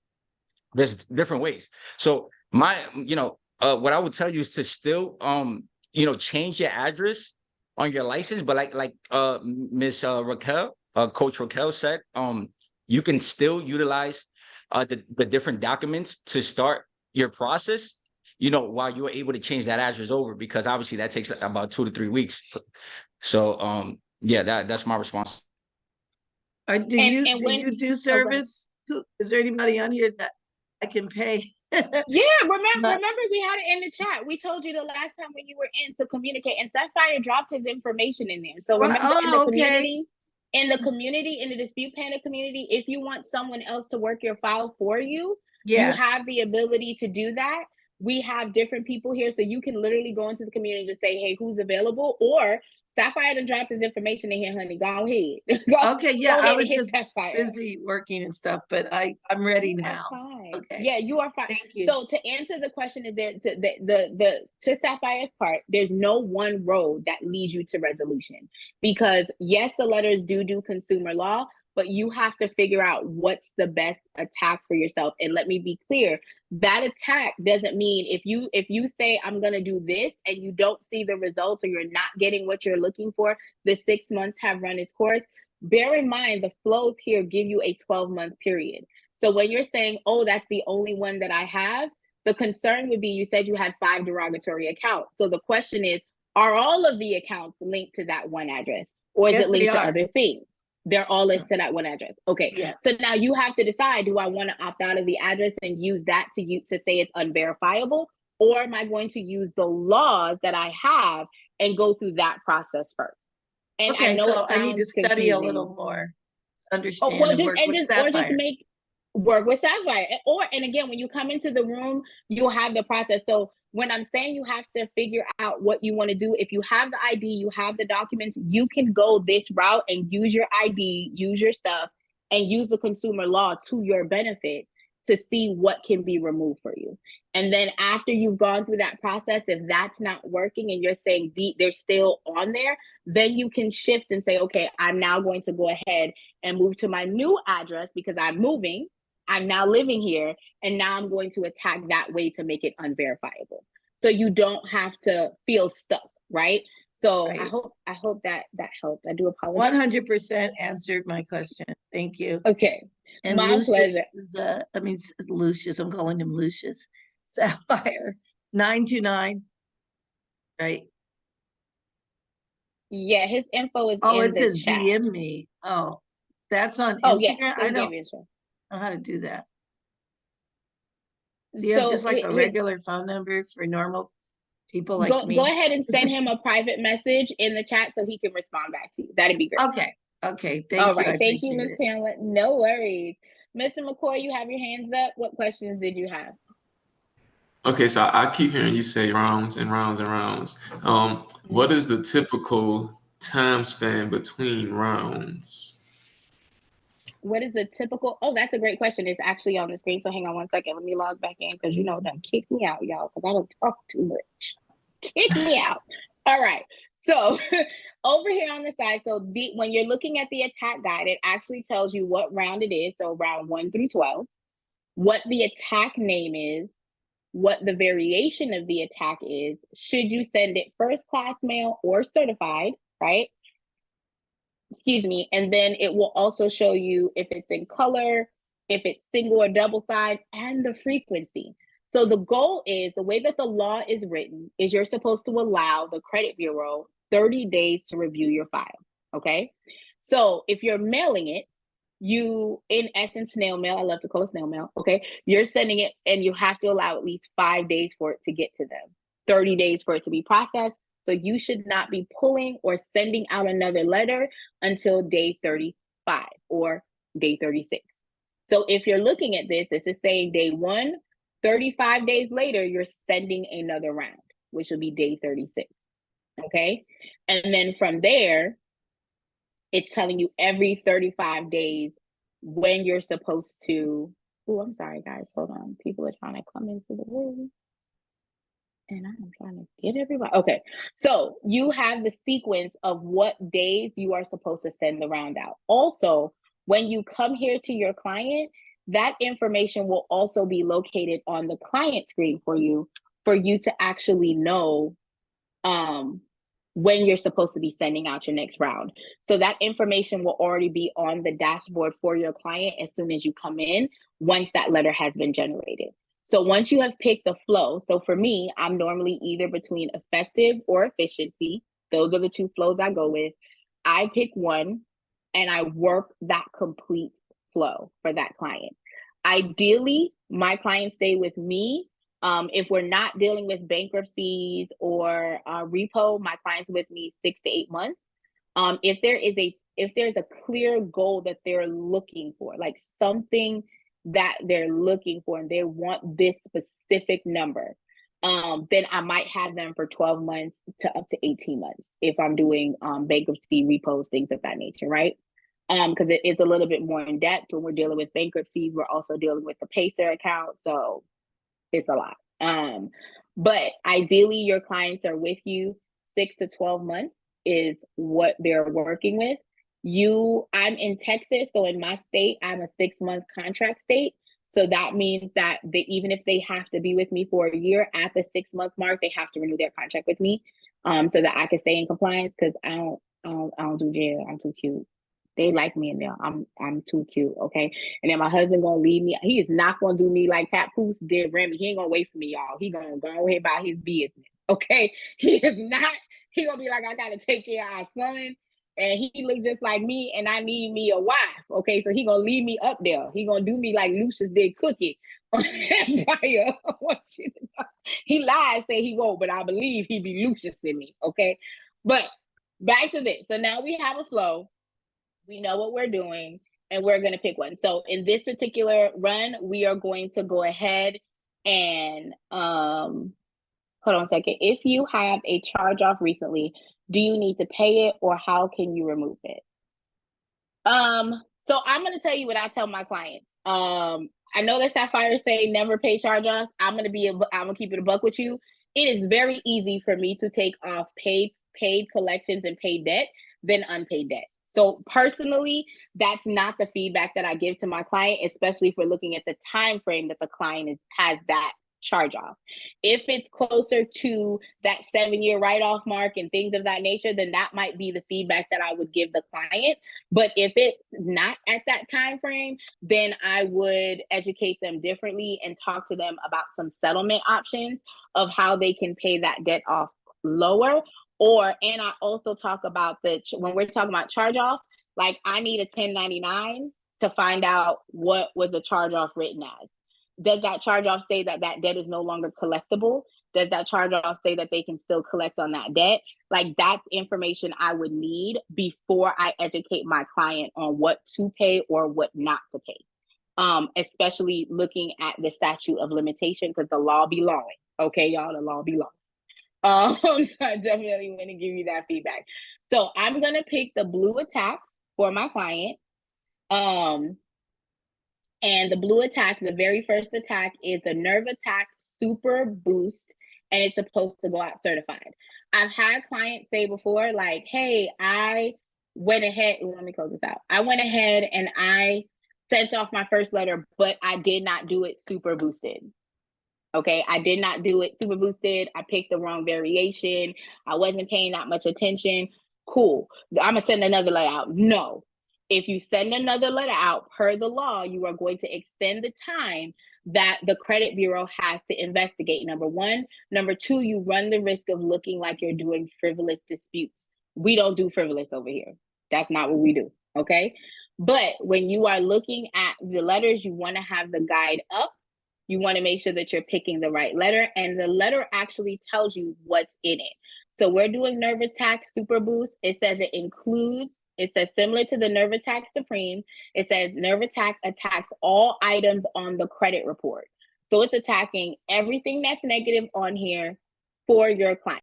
And you are able to click on this button, you hit start round, and it generates the letter for you. Now, let's say you are a pro member, okay? And you want to make sure that those letters not only go to the credit bureau, but your dispute letters go to the creditors. You can literally click this button right here if you are pro, and it will generate the letters both for the credit bureau and the creditors for you to dispute consumer law and your AI letters together, okay? If you want it to be handwritten font, you can select that option and you're good to go. Okay, but you want to click start round, and they always want you to confirm. So before I hit confirm, remember down here it said free attack credit 1 because I did the credit dyno. Once I hit confirm, sometimes it does happen right away where that 1 credit goes away. Sometimes it doesn't. I'm telling y'all right now, the system be knowing. Okay, so even if there's a lag, don't let the lag be lagging. Don't let it cause you to trip. Understand you only have 1 free round per client. So if, let's say, you've pulled for that client, you have it in here, it will go away once you refresh the screen. So do not fret. Now, if you wanted to mail this out, remember I said you can click mail out, you can change the status. So if you're disputing for free, but you signed up for the $20 subscription, you got $30. You're like, you know what? I don't feel like I want to send my letters out today. Now I'm gonna tell y'all, I am a control freak because I'm the oldest child and my mama believed in whoopings. Okay, so I like to know things get to where they got to get to because my mama was a verifier. My mother always trusted, but she verified. Anybody else's mom popped up to the school and you ain't want her there, or was that just my mama? Because my mama came to the school and everybody thought she was cute and I didn't like that. Okay, and it's funny because my mom came all the time. Okay, she was like, I just want to make sure you in school. I'm like, I don't even cut school. My best friend cut school. I was scared. My mama beat people in real life, and she didn't care where you were. The school, the supermarket. Like, she had like a PhD in whooping. I wasn't gonna mess up anything. But because of that, I'm very much a control freak. I want to make sure things are in place. Plus, I have a 6-year-old bodyguard that comes with me to the post office. So y'all, I do my own post office run. But if you want to go ahead and have the system do it, you already knew the guidelines. If you're doing it same day, it's before 12 o'clock. It's going to come out that same day. If it's after 12 o'clock, it's going to come out the next business day, as long as it's Monday through Friday. So you're able to click this, it will generate and it will give you the number. So if you signed up for the subscribe and save and you had $30 in your bucket, it's going to pull $28.51 and mail these letters off for you. Bob your uncle. If you like me, you're going to click this cancel button and you're going to download it and you're going to print it out yourself. That's what you're going to do. What questions do you have, Mr. McCoy? Okay, I think you just answered it. I was going to ask, is it more effective to utilize the software to send the mail off or to take it to the post office yourself? Like for me, I have a relationship with my post office people. I genuinely do stalk them. When I dropped a book, So I literally went there and I was mailing off a bunch of books, and three of the post office workers actually bought my book because I was packaging it up to mail it out, right? So it all depends on what you like. You're going to do certified mail. It's not, at least for me, I don't feel like it's a different price structure. It just depends on your level of convenience. But for me, I personally go to the post office. That's just my thing. What you have to say, Mr. Safari? I mean, Sapphire. Look, I done called you Safari. My bad. You ain't with Nikki. My bad. He bad. He did Erica met a bad job. But go. I'm sorry. Now, so for the pro members that have access to the letters to send to the creditors feature, sorry if I'm getting a little ahead, but has that been effective for you? I haven't utilized that option yet to generate the credit letters when you're generating an attack. I just been sending the attack. Should I also send those creditor letters to be more effective? So I'm going to be transparent because I like to keep it 100 with y'all because I'm sure anybody got time to lie. Okay. I personally did not use the pro. I did not use the creditor letters originally. I do have a partner in business that I work with, and she has used the creditor letters. She has been tracking for the last, I want to say 2 months. We have to get more. I have to get more data to tell you personally. To me, the basic answer would be yes. I do think it's going to be more effective because you're combating the debt in 2 areas. So you're setting the compliance and you're setting the laws to both the credit bureau to say, hey, you need to go ahead and do this. And you're alerting the creditor like, hey, I'm onto you. So think about the fact, for instance, credit acceptance. Credit acceptance is in 3 major lawsuits right now. One lawsuit was already settled that they have to pay over millions of dollars to people because of their fraudulent schemes that they were doing with people. They were getting people into higher loans, and in that higher loan feature, they actually would repo the car and then change the amounts that the person owed. So if you're dealing with like a credit acceptance, so to speak, when they get that notice, like, hey, I'm seeing you, I know that you're not doing what you're supposed to do. Here are the laws that says that you're in violation, right? Based on this information, that's going to get them running scared, right? Along with the fact that now the credit bureau is looking. Because sometimes I like to keep it honest. Sometimes the credit bureaus don't reach out to the creditors. Sometimes the credit bureau look in their own system, look at the third-party companies, look at whatever they have an e-sticker and say, this is valid. And it's been valid and I'm going to leave it on there. Like, no, you're not just going to do that to me. So having another layer, which is what that creditor letter is, will help you maneuver these waters a little bit more seamlessly just by looking at how the letters have been written. Has her attacks gone up? I'm going to be honest. She started using it on 2 clients. She did have more movement those last 2 months with those 2 clients versus the clients that she had that was in that same time frame that she did not do the creditor letters with. Now, I just started this month, so I'm going to be able to give y'all feedback as we're building out to let y'all know this is the juice, because I like to track my stuff as well. So that was a great question. Her stuff from the tracking that she's done the last 2 months, she says she does feel like it is a very good resource for her to have. And again, you're sending more letters, you're impacting it in different ways, you're going to see more traction and more movement, right? Yeah, that's what makes sense to me. But I haven't started utilizing that feature because obviously it's a little bit more expensive. You got to send more letters.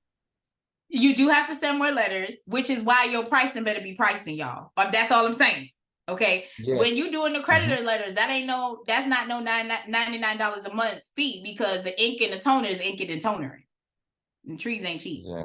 It ain't fair, but it ain't cheap. Yeah, it's crazy how you say $99. That's exactly what I'm starting my business at right now. Because really, I'm at the point where I'm just like trying to scale. So that's why I was asking you the initial questions. When are you guys, getting us on board with a scaling process? Yeah. So and okay, so I'm gonna tell y'all what my mom taught me, because I'm so thankful for the mom that I had. I wasn't thankful before. So all y'all that did like your mom before, I was in that club. I was like, my mom is so mean. But my mom was an entrepreneur, and my mom has had her own business since I was 6. And she made me become an entrepreneur because back in the day, I don't know if y'all remember, but back in the day, they used to have bustiers, and my mom would make bustiers and she would make scrunchies. Okay. And in doing that, she taught me that every 3 or 4 customers you have, because she used to be a stylist, after 3 or 4 customers, you re-look at your numbers, because now you have a baseline of what you're spending.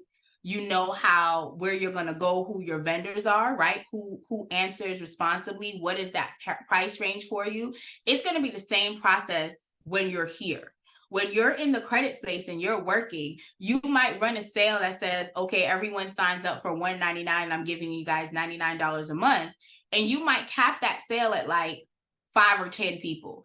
That's not your testing cube. Think about the fact that that's your testing cube. You have people that have bankruptcies, child support, whatever, but you now have a matrix of tracking that you can do your own testing on. With that being said, after that 10, you now can look back at your numbers and say, okay, well, I was sending letters to the credit bureaus. And Britt, to your question, the creditors are the people that, so going back over here with the disputing, these are your creditors: Capital One, Discover, American Express. So if you have collections, a charge off with them, not only are you going to be sending the dispute to the credit bureau, which is Equifax, Experian, and TransUnion, you're also going to be sending a dispute letter to American Express. Hey, you have this incorrect. This is the misinformation, and here is the law that says this is the wrong information. Okay. So you have the ability to get that. So once you're here and you have the attack, you can go ahead and download and print the letters.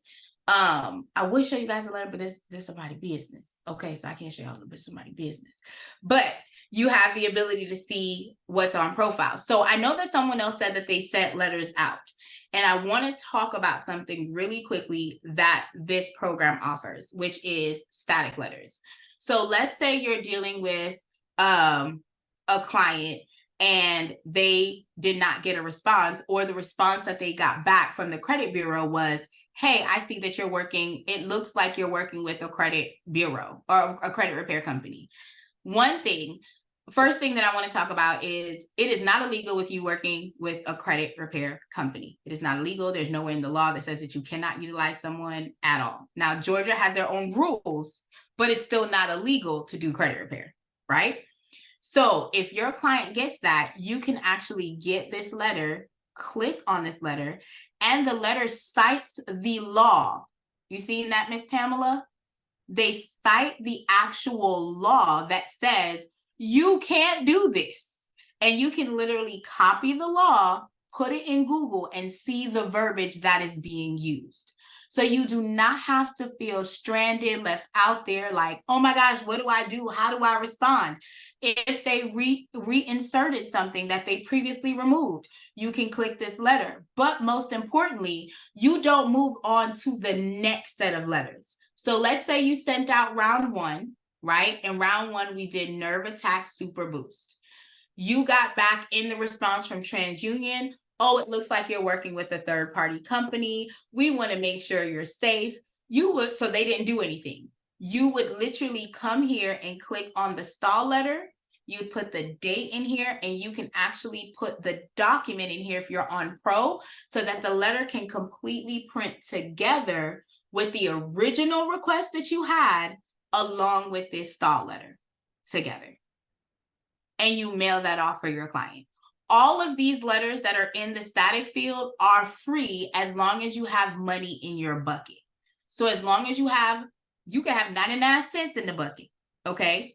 You would enter the date of the last letter you sent. So for instance, if you got that response letter and we sent out the letter today, and 15, 20 days from now, you got that response, you would literally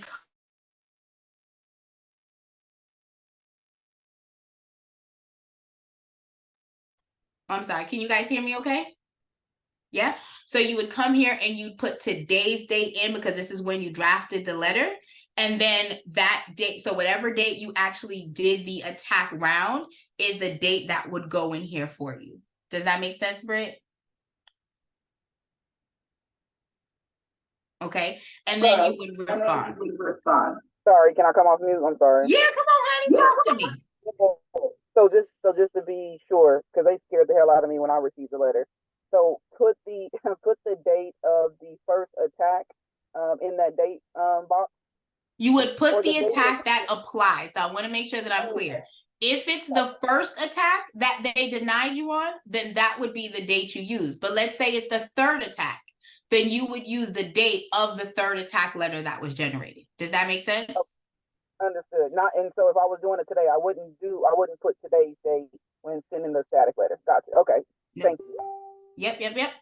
So if your last date that you sent that letter before you got that denial was on September 15th, was the day that you generated that letter, you're going to put September 15th here. You will go ahead and resend the original request and be like, I'm gonna need you to get into that before I pull up Tupac, okay? And then be like, oh, lies on me. Don't worry about it. I've been watching Impact. Don't judge my life, y'all. They talk about Tupac and I love him.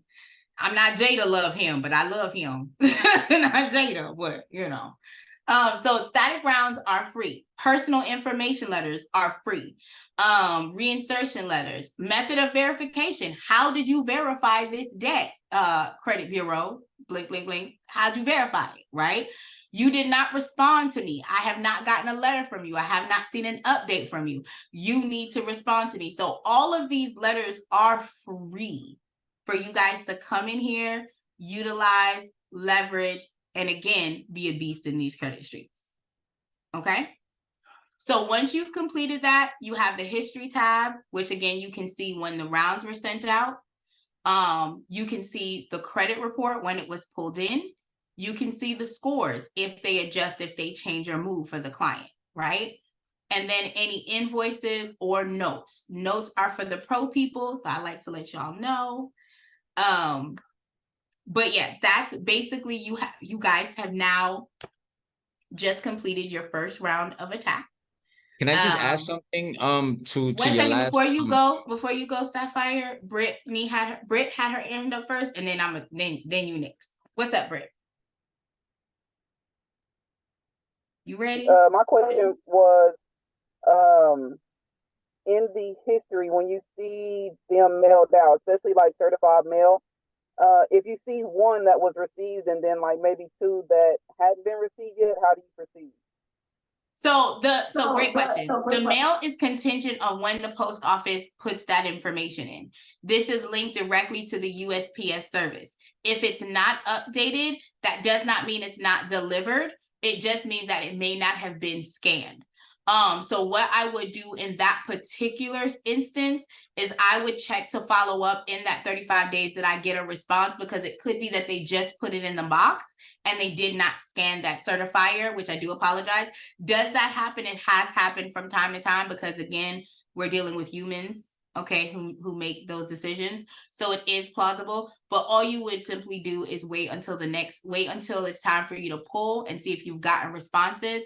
If you haven't gotten a response, that's when I would then send the stall letter again, and you can contact the support to let them know, hey, this information isn't there. But for transparency, it's through the USPS. If they don't scan it, there's really nothing that we can do to make them scan the documentation. I hope that helps. I'm sorry. I be wanting them to do that. I want them to do right, okay? But they don't be doing right. Okay, Sapphire. Thank you so much for a great question. What question did you have, Sapphire? I just wanted to add to because I was a little confused about the stall letter, like and I got this answer last week when you guys had the call. Basically, like when you send an attack, usually like when the credit bureaus they receive it, sends they're getting attacks all the time. They'll just send you an automatic response saying like, oh, like this wasn't you, this was a company that sent this. So that's basically them just like trying to delay your request. You want to send a stall letter, as Coach Raquel said, and follow up with your regular attacks the following month. So don't forget to just send your regular attack just because you sent a stall letter. That was my point. Yeah, don't miss the flow now. Okay, you still gonna work the flow. Now, what you're not gonna do is waste the flow. So if you already know that they send you that information on day 15, baby girl, go ahead and reply and let them know, don't play with my life. And if you're wanting to send it to LexisNexis, Innovis, ARS, LI, LCI, Clarity, all of the letters are right here for you to update, challenge, let them know this is my personal information. I want you to remove all the data. You don't have to go anywhere else. And just to let you guys know, SagStream and LexisNexis merged together. SageStream, SagStream, whichever one you call them, right? They merged together and they're now just LexisNexis. So you don't have to send 2 letters. You literally just send it to LexisNexis and all of your information will be cleared up on both sides because they're now one. What questions did you have, McCoy? Okay, so I got 2 questions. The first question is, I'm in Georgia, so I know that you said, Georgia got different stipulations than everywhere else. I'm familiar with that. How do I approach it in the state of Georgia? Because I've never repaired anybody's credit, but I'm looking to start. So I want to get as much information as I possibly can. Ooh, okay. So number 1, I'm gonna need you to come to pro night. But number 2, what I can advise is that Georgia's law says that your biggest issue is going to be repairing people in Georgia, right? Okay. Because they want you to be a non-for-profit or they want you to be attached to like an attorney. So I would say to do research on that end to see how that would work, because what your best option might be you setting up your business in another state, and because you can work anywhere, right? Mm-hmm. But your clientele may not necessarily be in Georgia. I got you. Right? Unless you are a non-for-profit and what was I gonna say? A non-for-profit, or if you're working with an attorney. So that's what I would say. What was your other question besides that? And as far as the secondary, if you do your family, let them know don't snitch on you. That's what I'm gonna tell you. If you know they snitches, be like you Tupac, and you go. Okay, go ahead, keep going. What happened? So as far as the secondary reporting agencies goes, like I said, I've never repaired anyone's credit, including myself. So I got to repair my own credit. And I understand that you have to freeze the secondary reporting agencies. After you freeze the secondary reporting agencies, do you still send them letters after that, or how does that work? So I'm going to tell you that I used to be a freezer, and I have clients that I don't freeze now. It doesn't necessarily change the activity freezing or not freezing. Like I've actually done the testing on both. You don't necessarily have to do that step. That's an extra step that you're adding in. I have tested it this year because I did coach someone and I was like, no, we got to freeze. And then Dominique was like, you ain't got to freeze. And I went to Credit Con and they were like, we don't freeze anything. And I was like, what? And when I came back from Credit Con, I started doing non-freezing of the secondary accounts. Now I am very clear. If my client already is out of control and I know that they like to, because I have one client who like every time I get her to 700, she runs her credit again. I have frozen her profile and been like, I'm freezing it to make sure you don't run your stuff. So you get denials. But it's not necessary for you to maneuver. So you can, even if you do decide to freeze, you can still send letters to challenge the information that's on that report. What you would want to do is make sure you get the report from the secondary agencies. Oh, that was another thing. Let me get that for you guys. Boom. Okay. So there are a lot more consumer reporting agencies that most people are not aware of. So if you're looking at a client's profile, this is something that I love to give to people.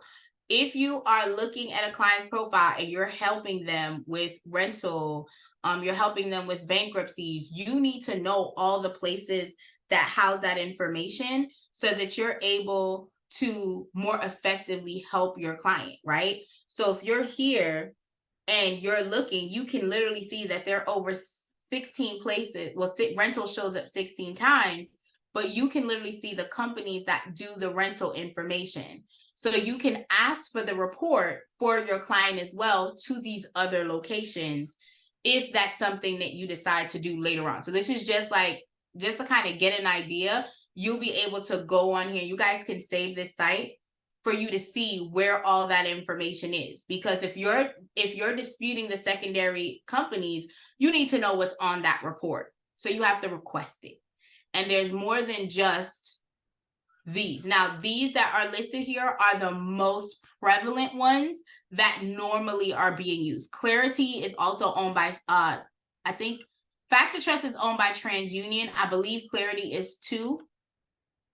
But they're different companies that kind of are owned by the credit bureau that there are a go-to for. So you want to make sure that you're getting that report, and in that letter request that you're asking, you're challenging the information, it's also asking for that report as well. So you have the ability to know what's on there, and you're able to then dispute in a clear fashion. But if you get, let's say sometimes you might get clarity, and you might send that letter for the personal information to them, and they may come back to you and say, hey, there's nothing here. So that's one less thing that you have to worry about when it's coming to disputing. Does that make sense? And when is the pro class? Huh? When is the pro class? Oh, Thursdays. Thursday. Yep, you just make sure you upgrade to pro. And I'm gonna give y'all what are some good things for the pro, but I promise I'm almost done. So as far as this goes, you guys have now done your first round. You have processed your first attack. You have your credit dyno set up, hopefully for most of you guys. If you choose to go the affiliate route, you have an affiliate link that you can drop, and you can randomly tell your people, stop playing with your credit, go ahead and pull your numbers so you can see where you're at. You might not be as bad as you think you are. And one of the things, if you see here, there's a handwritten feature. It's on both sides. So whether you're doing a static letter or you're doing a regular letter, you can choose to incorporate that as well. Okay. So now I'm going to open up the discussion for 20 minutes, and then I'm going to show you guys the credit repair business blueprint really quickly, so we can go over what topics are being covered this week. So you guys that are deciding to upgrade to pro will be able to know what we are covering for this week. L Branch, what question did you have? Yeah, can you hear me clearly? I can hear you, my love. Yeah, I wanted to know, is it best when you dispute with the bureaus to dispute at the same time with all of the secondary bureaus? Like simultaneously? I feel like that's the best method of attack because it's easier for you to track. You follow what I'm saying? So now you know you're sending all the information in one spot. You're not feeling overwhelmed at all. And it makes sure that you can track what you're doing with your client. So I definitely feel like it's a great idea. And how many secondary bureaus to dispute? It depends on what your client has on their report. So remember, on the statics site, there are like 7 or 8 different companies that are listed. So you can start there. And I just dropped the other consumer reporting agencies. You can elect to send them letters as well to find out if there are any reports with that company. So like for me, I have 17 different secondary companies that have information for me, but for my husband, he only has 7. So each person is going to be different based on where you're going to pull information, where you applying to, and what their credit report looks like. Does that make sense? I was thinking, how would you know which secondary bureaus to dispute right off? Yep. So you have to ask for the report first, and that's why I dropped the link in the chat for you to actually see the secondary bureaus information, because I wanted y'all to get that quick, fast, and in a hurry. So that'd be a lot of extra letters though, wouldn't it? Of course, and that's why your price needs to be pricing. You got it. Yes, that is a lot of extra letters. I came in late to the meeting. You gonna go over the pricing with us also? You mean the pricing model that you have? Yeah, because there's 2 different options, right? It's the pro and then the basic. But we have a credit repair business, so I'm looking at it from that perspective. Gotcha. I'm picking up what you're putting down and putting it in my pocket. So let me go to the home screen. Hold on, my love. Zariah, please. I know because. Let me go to my home screen. All right. So when we're talking pricing point, the standard Dispute Panda for you to just have as a CRM for you to generate letters for your clients is free. If you go to the pro, which gives you the option to have communication, you have a client portal, you can put your contract in, all of the wonderful things. That one is $1 for 14 days and then $197 per month, or you can choose to go to the pro. Now, go to the yearly option. Excuse me. With this option, everyone who has signed up for the pro gets to get, I don't know if everyone remembers, but Dominique Brown had a 30-day CRA program where he was walking you through actually doing credit repair. That is going to be included in this actual pro service. So everyone that upgrades to pro actually gains access to this wonderful platform, and you are able to go ahead and be coached to success to build out your business, know exactly what to do to establish it. Go, like to your point, Mr. McCoy, if you're in Georgia, they talk about that, what are the options that we just kind of covered high level.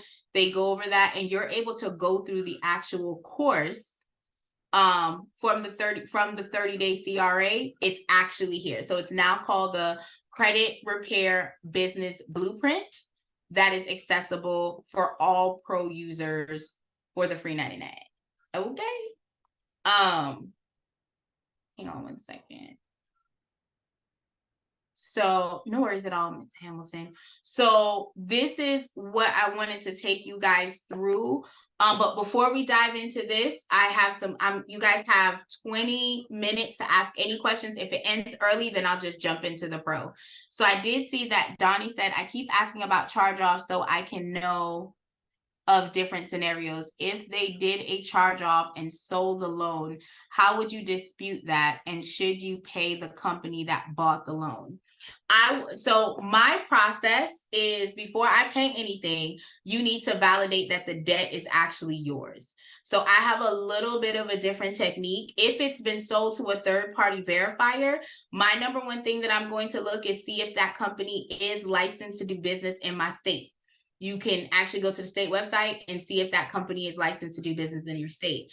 I am not telling my client to pay anything until we get that debt verified. If that debt is not valid, if it's not verified, I'm not playing these reindeer games and just telling you to pay. I also look at the statute of limitation. So that's a little bit more detailed and in-depth on processing. I definitely would suggest, before you decide to tell your client to pay or not to pay, that you go through the validation of debt first. And that letter is in the static letters as well for you, Donnie. I hope that answered your question. Once you have that, then we can come back with like, okay, what do we do now? Does that make sense? Because depending on the response is going to depend on how we're going to navigate the waters from there. All right. Awesome sauce. Okay, and then Hamilton, girl, you fine. Okay, I got a 6-year-old says the fact that he ain't come up in here and told me what I'm supposed to do in my life, you good, boo. We all working. Mr. McCoy, go ahead and come off mute. What questions do you have for me? So what's the most effective way to dispute inquiries? The flow. Pick a flow and work it. Pick a flow and work it.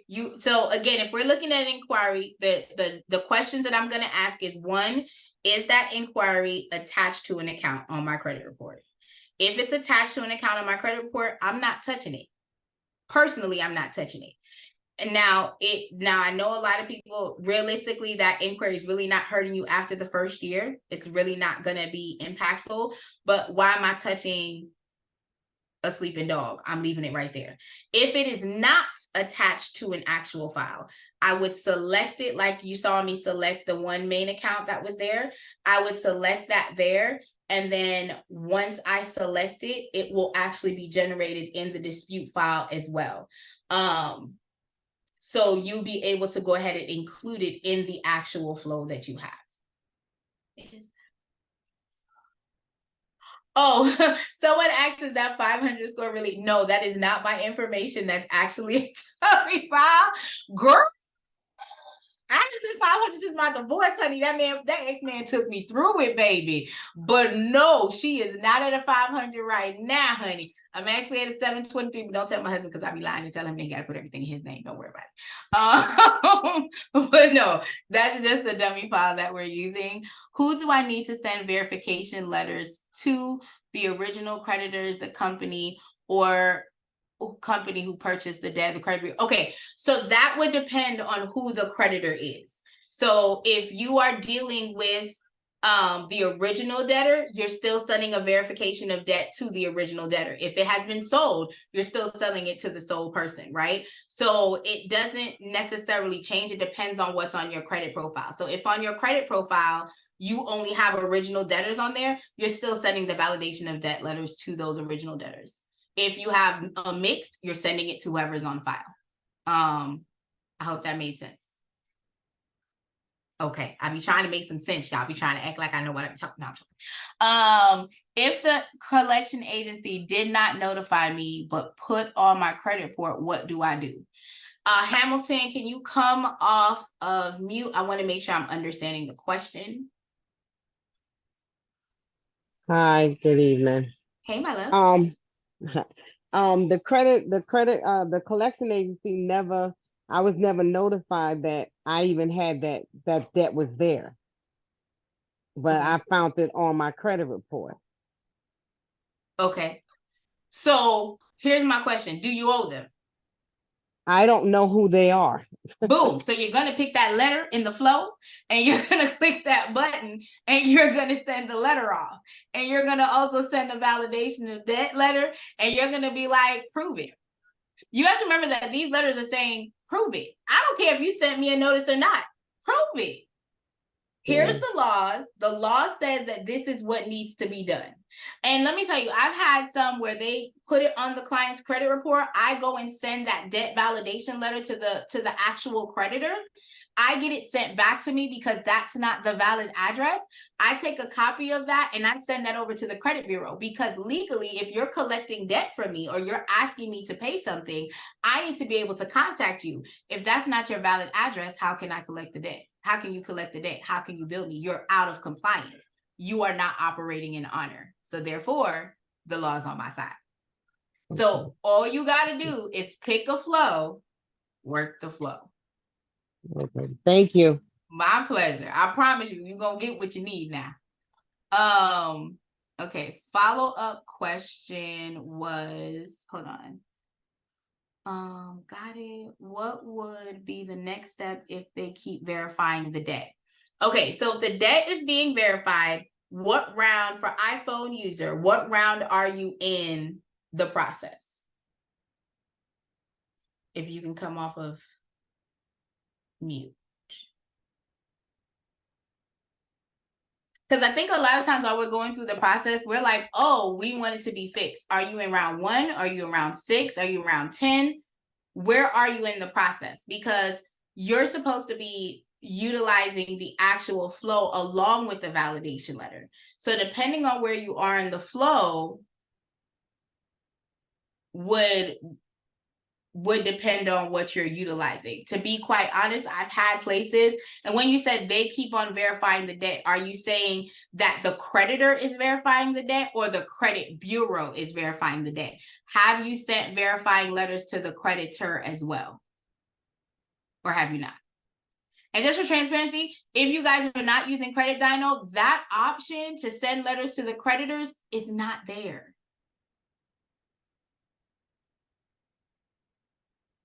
Okay, so great question. When you're trying to analyze here in the software, it's a hybrid. So it is doing, you can do straight factual disputing, but you also have the ability to use consumer law in conjunction with. So if you're using the letters properly, the coding is also going to be disputed through the process as well, right? So if the payments are inconsistent, if they don't have the proof of when you made the payment, there's also going to be a late payment letter that's going to be loaded in the system as well, guys. So you'll be able to leverage that as well. So that if your client has a late payment within that 24-month window that is giving them a hard time, but you don't want to do a traditional because everything else was good for that client, you just want to do a late payment letter, that late payment letter is loading. So that way, instead of disputing the whole file and basically taking that whole account away that may have good history on it, you'll be able to just pinpoint just the late letter And that is being loaded into the system. So again, rollouts after rollouts, y'all. Okay.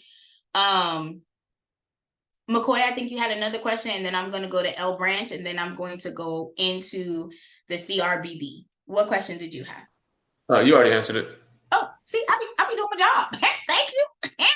Tell them, okay? Sorry. Do you think it's a good idea to dispute and remove all old and outdated information before disputing derogatory accounts? So I'm going to tell you my flow. Okay, my day one for my client, when they originally signed up with me, my day one, I send out personal information letters. That is what I send out first. And then I do the rounds the same day. So for me, on my day one, a personal information letter is going out and the first round of attack is going out. No one method is better than the other. For me, I personally like that flow because number one, they normally respond very quickly when we're disputing the personal information letter. That's just what I found going through the process. Erica, I'm gonna need you to come off mute so you can answer that, but give me 1 second. But I do personal information day one. I double back day 10. I send another personal information out. I am not doing anything else until day 35 when I pull the report and I'm sending out the letters on day 36, right? So when you're going through the process, every single round of letters that you guys send out, it has the personal information in there. So it's already disputing on every single round saying, hey, this is my only phone number. This is my only address. This is my only number, right? So there should be no more discrepancies. Don't make me pull up on you. Okay, put some respect on my name. My bad. Don't worry about it. My kid's home. Okay. Anyway, Erica, go ahead and come off mute so I can understand your question because I want to make sure I answer it correctly. Yes, ma'am. So my question was, in regards to the late letter, the late payment letter that you were referring to. Yes. When will that be available? Girl, when I find out, I'm telling y'all first. Okay. It's supposed to drop this month is what I was told. Being in the back office, I be telling y'all my business too much, but that's what I was told. It's supposed to go up this quarter is what we're looking to launch because it's already been in piloting and testing. So they're just waiting for a few more numbers to come in for it to go through. So keep your eye out on there because I promise you'll see it in the drop down. Yes. Okay, thank you. It is my pleasure. All right. So for all of you guys that have decided to go pro, I want you guys to be able to see the actual course. I actually love the fact that it broke down. So like there was pre-work, like housekeeping. So it went over, of course, the Dispute Panda stuff. It told you about the live. So in the class, if you missed last Thursday, you can literally come back in and you can still get Thursday's information. Okay. And then they talk about mindset. What are you looking for? What's your outcome? I think a lot of times while we're in business, we forget that we are our first customers, right? So if you want customers to pay on time, I'm gonna need y'all to pay on time. Okay. If you want customers to pay early, I need you to pay early. I want you to have a giving spirit. Okay. If you want to make sure that you want to get these types of client, you mirror what you are out there. Right. So be very clear. There are two things that is going to make or break you on this journey: how you view it, how you view the process, and how you view yourself, and also your pricing. I'm not trying to be funny, y'all. Back when I started doing credit, I started doing credit many moons ago. But when I started doing credit, I remember originally it was like I was charging $24 originally. $24 a month is what I was charging to do credit repair. And they were late. They were church members that I was doing credit for. No one wanted to pay on time. I was always chasing everyone down for letters. Like, no, when I have my coaching call with my client and you onboard, I tell you that this is a partnership. Okay. Just like a marriage don't work if only one person's in it. It's not going to work if I'm the only person doing the letters. There are behaviors that you have to do. You have to make payments on time. I will cancel a client I have canceled a client if I see that they're with me. Number one, I don't take you if you've been late the last 30 days. Instead, what I do for my client is I put them in a budgeting program. That's something that you can do as you guys move on, right? But I personally do not do certain things because I don't want to do any harm to you. And if I know that you're not in a place where you can be financially responsible and make those impacts moving forward, I'm not going to add another bill to your plate that I know you can't handle, right? So that's number one. Number two, my pricing is pricing. I don't do $79 anymore. I don't do $24 anymore unless it's for a specific need. So like there's times that I help people that just left a women's shelter or just left prison. Like I said, they have a special pricing point because I am doing something in an act of service to support my community. Right? But I also know that there's going to be different behaviors and I need to praise the behaviors that are going to lead them to a successful road. Right? So when you're going through this process, he's talking to you about how doing business. What is your freedom number? That's why I asked Mr. McCoy that. What's your freedom number, right? What is it that you're looking to make, earn, and what work are you willing to put into it? And you have to be willing to execute. Procrastination is the number one reason why we're not successful. It's not, we're doubting ourselves and we might use it as perfection.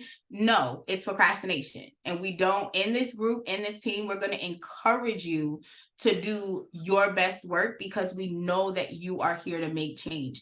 Our communities are the ones that are not financially literate because it's no longer accessible to us. And it really hasn't been accessible to us for a very long time, right? So we want to be that change to be able to do that. Now, he has pre-work. It's the 7-figure mindset is the next course, how to set up your credit repair business. So it breaks down the virtual office.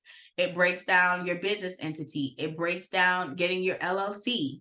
All of that information is up here and available for you, right? How to get your EIN. How to set up your bank account. You know that you're not technically a business. I'm just being honest. If you're looking for capital, you're not necessarily a business until you have a business checking account. So if you guys decide to move from this being just doing it for me and doing it for my community or doing it to help others, you're going to want to establish yourself as a business and you will already have the blueprint of how to do that, how to get your license, what states require a license and a bond. You will have all that information in here. Okay. And then you're going to go into, I think we have a recording this week. Okay. So week 1's information is up here. It's going to cover your domain. So there was a question earlier today talking about integration and setting up of files. It looks like week 1, we're already covering all of that. So we're going to be more than likely diving into that either week 1 or week 2 to make, Wade says how to automate your business. Okay. So for the Kong automation, it's saying that it's in the platform and it looks like it's week 1 material. So you don't have to wait. Week 1 material for the people in the pro is already loaded and ready to go. Don't sleep on it. It's available. Okay. L Brand says, does the system update credit reports automatically or do we have to wait for the clients to send the updated reports? So if you have Credit Dyno, you do the 1-click import and it will automatically import the updated credit report every 35 days for your client. You don't have to do anything additional, don't have to do anything special. It literally pulls it in for you. If you are using the other sites such as Smart Credit, Identity IQ, Privacy Guard, whatever other platforms you're using, you would have to go to their platform first and go ahead and pull a new report. I personally tell my clients to send the updates because the updates normally come in the mail before it's time for the documents to be pulled. So it all depends on what credit monitoring software you're utilizing. But because Credit Dyno gives you 7 years, you can literally go ahead and pull every 35 days just by clicking that 1-click import on the screen. Hope I answered that question for you. So for the guy who started and asked about Kong, we are literally tackling that in week 1. We're talking about automation. They're talking about the 20% offer. So it is free for 30 days for Kong and you get a 20% discount thereafter. So we are literally going into merchant service, how you're getting things set up in the pro group.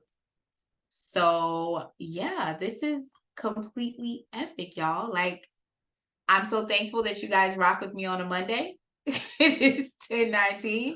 We got 10 more minutes. Do y'all have any questions, concerns, comments? I'm here for it all on these Beyonce internets. Hello. Oh, what is the price difference between credit? You're asking the price difference for the credit monitoring software. Is that correct, Donnie? Okay, so Credit Dyno is $29.99 per month. Some of the other softwares are normally around the same price. They're like between 27. I think the lowest I've seen is 24 up to $29.97. So it's about the same price point. Good question. Good question. So other than that, guys, I appreciate. Oh, you got another question? Hey, I got an answer. Let's go. Hey, what's up? Does it behoove us to have people move over to Credit Dyno if they want something else? So I'm gonna say that it would depend on how you are doing business. If you want to have free rounds and free attacks, then move them over to Credit Dyno because it gives you the ability for you to operate for free. If not, you're paying that $17 for that round. If you also want to have the full credit report for 7 years, you want to have that health. Again, those are the benefits that's coming with going to Credit Dyno. But it would be completely up to you as to how you want to navigate the software. Yeah, I was thinking due to you get the 7 years so that they can actually see the 7 years where nowhere else you can. Child, You know, because what you're they're seeing doing 2 is they're years, waiting for maybe the 3. response. Yeah, because what happens is that they wait for the response to come in the mail from the credit bureau. So when they get the reply letter, the credit bureau is sending more information, right? But if they're just going for the credit monitoring site, they're only getting 2 years from everyone else. Right. Yeah. So we'll be able to get more, have more, show that you know, I saw that as using that as a selling point, the 7 years. Yes. And you're paying the same amount of money as everyone else anyway. So you might as well, you're getting more for the money. Because I like free and I like inclusive and I like bundles. That's why I got here in today. I like all of it. Yes, I mean, again, the whiffing for them, you get to see your 7 years information right up front. So when we're doing that consultation call, we're doing that enrollment call, we're getting to see your full health and I'm able to show you your behaviors. Right. Right. And the thing is that your behaviors can change. And that's what's going to make your credit score change. Now that you have the power to know that, hey, you slacking over here in the payment situation. Or you might have a client that comes to you and you're looking at their profile and you know that their issue is not their payment history. Their issue is their utilization. Their issue is that they're always applying for stuff. Right. But now you're able to show them, girl, look at what you've been applying for. Okay, now cut it out. Right. So yeah, it's like a smack in the face on 7 years versus 2 years, which, you know, maybe your problems are 5 years ago, 4 years ago. You got it. You're not seeing what the real problem is with 2 years. You got it. Okay. All righty. Thank you. My pleasure. Question in the chat is it a free round per sign up or payment every month with the client? Lamar, can you come off a speaker? I want to make sure I answer that question right.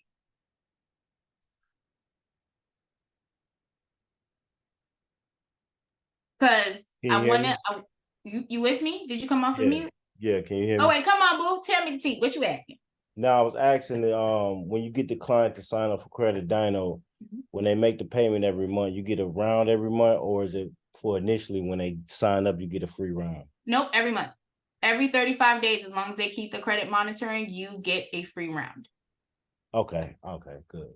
So when I run my specials, this is why I'm just gonna tell y'all my little sauce. Okay, when I run my little specials and I'm like, okay, because I have I'm gonna tell y'all what I do. Okay, I ain't gonna tell you what I'll tell you what I do. So if I know I want to host an event, I know I'm having a credit event that's coming up, and I want to make sure that all of the funds and everything is there. I want to make sure something is going well. And I'm like, okay, I want to get like this lump sum of money in. I'm gonna be like, okay, I'm gonna run this special. Let's say I run a sale and my sale is $697, right? That's my sale price. And I'm saying, okay, I'm gonna do a sale price $697 for 6 months. Now, my sale requires you to keep credit monitoring the whole time you're with me. So if you're with Credit Dino and you got that $697 up front, right?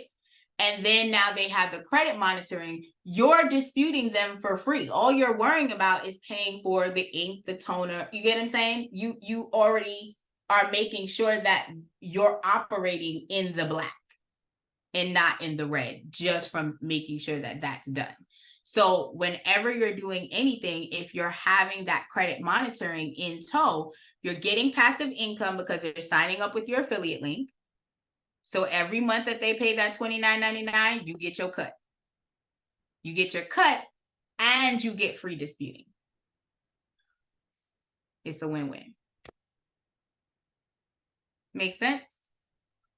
Thumbs up. Love it, love it. Brittany, I like me some Brit. Brit be giving me fire and stuff. That's right. Make me feel like you in here. Okay?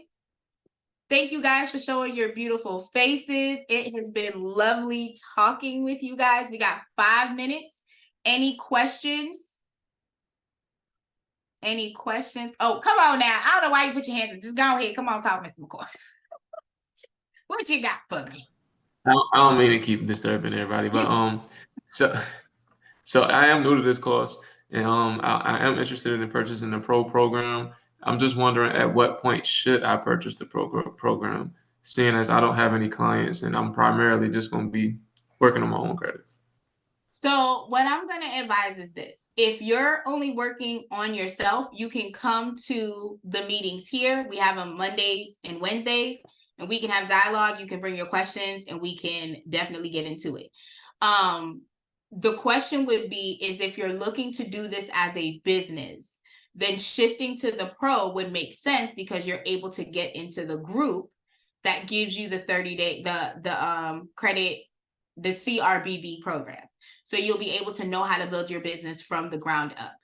Now that course is going to go on for the life, for right now, for the life of the pro journey, right? So if you're saying, I want to do this as a business and I want to make sure that I have everything right, I want to make sure I'm set up good, you can jump to the pro at any time. If you're saying, listen, I don't need that, I just need to come in and ask random questions, Monday, Wednesdays, we're here. And you can come in and kick it with us, ask whatever questions you need, where you are, and just use the free account for now. I would normally say if you get like 4 paying people, that can cover the price of the pro. Then you can go ahead and jump over. So if you get your cousin, your sister, and be like, hey, go ahead and pay me a little $100 a month, I'll do this for you. And that way you're covering the cost of it anyway. You're still coming out ahead. That can also be when you decide to transition as well. Another question. When did you pivot from, I remember you said you started at $24 and then I guess you went to $75. Like what was the turning point for you as far as your pricing? Oh, okay. So I'm about to give y'all my business. Look how Mr. McCoy just got me out my little business. Okay. So I started doing credit repair when I was 24. And at that time, I only knew factual. And I really didn't feel like I knew enough to charge a lot. So at that time, I started charging at 24 because that was the cost that I was on average spending once I got the credit reports back for like the paper, the ink. So I wasn't really making any money. I was literally just covering the expenses. Especially since I was working at my aunt's job, I didn't have to pay. I was working with her. She was a loan originator. So I didn't have to pay for paper because all of the clients were actually her clients that I was working on. So it made it easy. I went and I did courses, and I want to say maybe like 7 years later, I put the business down, I walked away from it, and then I came back. And when I came back, I was like, okay, that 24 is not working. A girlfriend of mine who was also doing credit repair, she had moved to Belize and she was charging $79 a month. She was like, I figured out the sweet spot is $149 for enrollment and $79 a month. And I was like, okay, let me give it a shot. And I got a couple of clients buy-in, but people just, what I noticed at that time, like people would come in, people would leave. I wasn't educated enough at that time to tell them, like, if you're leaving my plan, you need to give me another 60 days when you come back in for you to actually start seeing movement again. Like, this is, you can't just keep coming in and out, right? Because then it was like, oh, nothing is happening. And I'm like, but you're not consistent in the program. So then I went back and I got my certification to be a credit consultant. I got my license, I got bonded. At that point, I was like, okay, I know what I'm doing. Like, I got the manual, I got referrals, I got things under my belt, and I started charging a little bit more. To be quite honest, I want to say before, my high number was like $130 a month, and I was including credit monitoring in my pricing point at that time. And I want to say it wasn't until 2 years ago, I shifted my pricing model and I started adjusting. Number one, based on the clientele and the areas that I'm looking for, I want people that are serious. I want people who are committed. And that's when I started shifting my pricing point. But to be quite honest, I'm going to tell you, like my mom said, after every 10 clients you have, reassess to see if you're operating the business the way you want to. If you're saying that you're not getting the capital that you're wanting, but you're getting the results, so you can show, listen, these things are being removed, these things are being deleted, these things are being updated, you then have value, right? Because you have the proven facts that says, I've been able to do this, and you can then up your number again. Right? So you definitely don't have to worry about that. Is all the pro information you showed available with the pro monthly plan? Yes, all of the information I showed that says pro only, including the credit repair business blueprint, that is also with the pro plan. There are different places that you can go to become licensed and bonded. In the program, it actually goes over where you can go to be licensed and bonded for your state as well. And I'll grab the link. I'll grab the link and have it for Wednesday's class as well, so you guys will be able to see that information. But other than that, do you guys have any questions? It is officially 10:31. Okay, y'all done been rocking with me for real, for real. Your girl appreciates it. I'm about to go stalk my husband now because he's home and he goes to work tomorrow, okay? So I'm about to go stalk him in real time. I want to say thank you guys so much for coming here. We are going to be live again on Wednesday. We are going to do this all over again. And I will make sure that since I have a new computer, because you know I'm a new coolie, all right? My computer wasn't computering, all right? But I'm going to have the ting and the ting, and y'all going to be good. We're going to be good, all right? So for all of you guys that are going to be in the pro class, I will see you on Thursday as well. For all of you guys that are going to have more questions, you can drop them in the chat. We do create a frequently asked question workflow. If you have any questions that were not answered, you can take the next 2 minutes to go ahead and write it down. But other than that, I want to say thank you so much for giving me your time. I will be here on Wednesday, loud, live, and always in color, okay? As my girl T.S. Madison says, I'm going to be here to help y'all. And thank you so much for having questions, engaging. And if you guys have a hiccup, remember, Dispute Panda is 24/7 customer service. info@Dispute Panda. Oh, come on with it, dropping it in the chat. Let's go, David. Okay, info@Dispute Panda. If you're having an issue with Credit Dino, support@creditdino.com. We are here to help you. The community is here to help you. Do not leave, guys, without making sure that you are in the community. If you're having an issue, message support. That information has been dropped in the chat. Why am I sending it to Hamilton? I'm sorry, Hamilton. I just like to message you today. My bad, girl. Other than that, you guys have been amazing. I want to thank you so much for coming in. We will do this again on Wednesday, and I hope you guys have an amazing Monday. It's been real. Bye.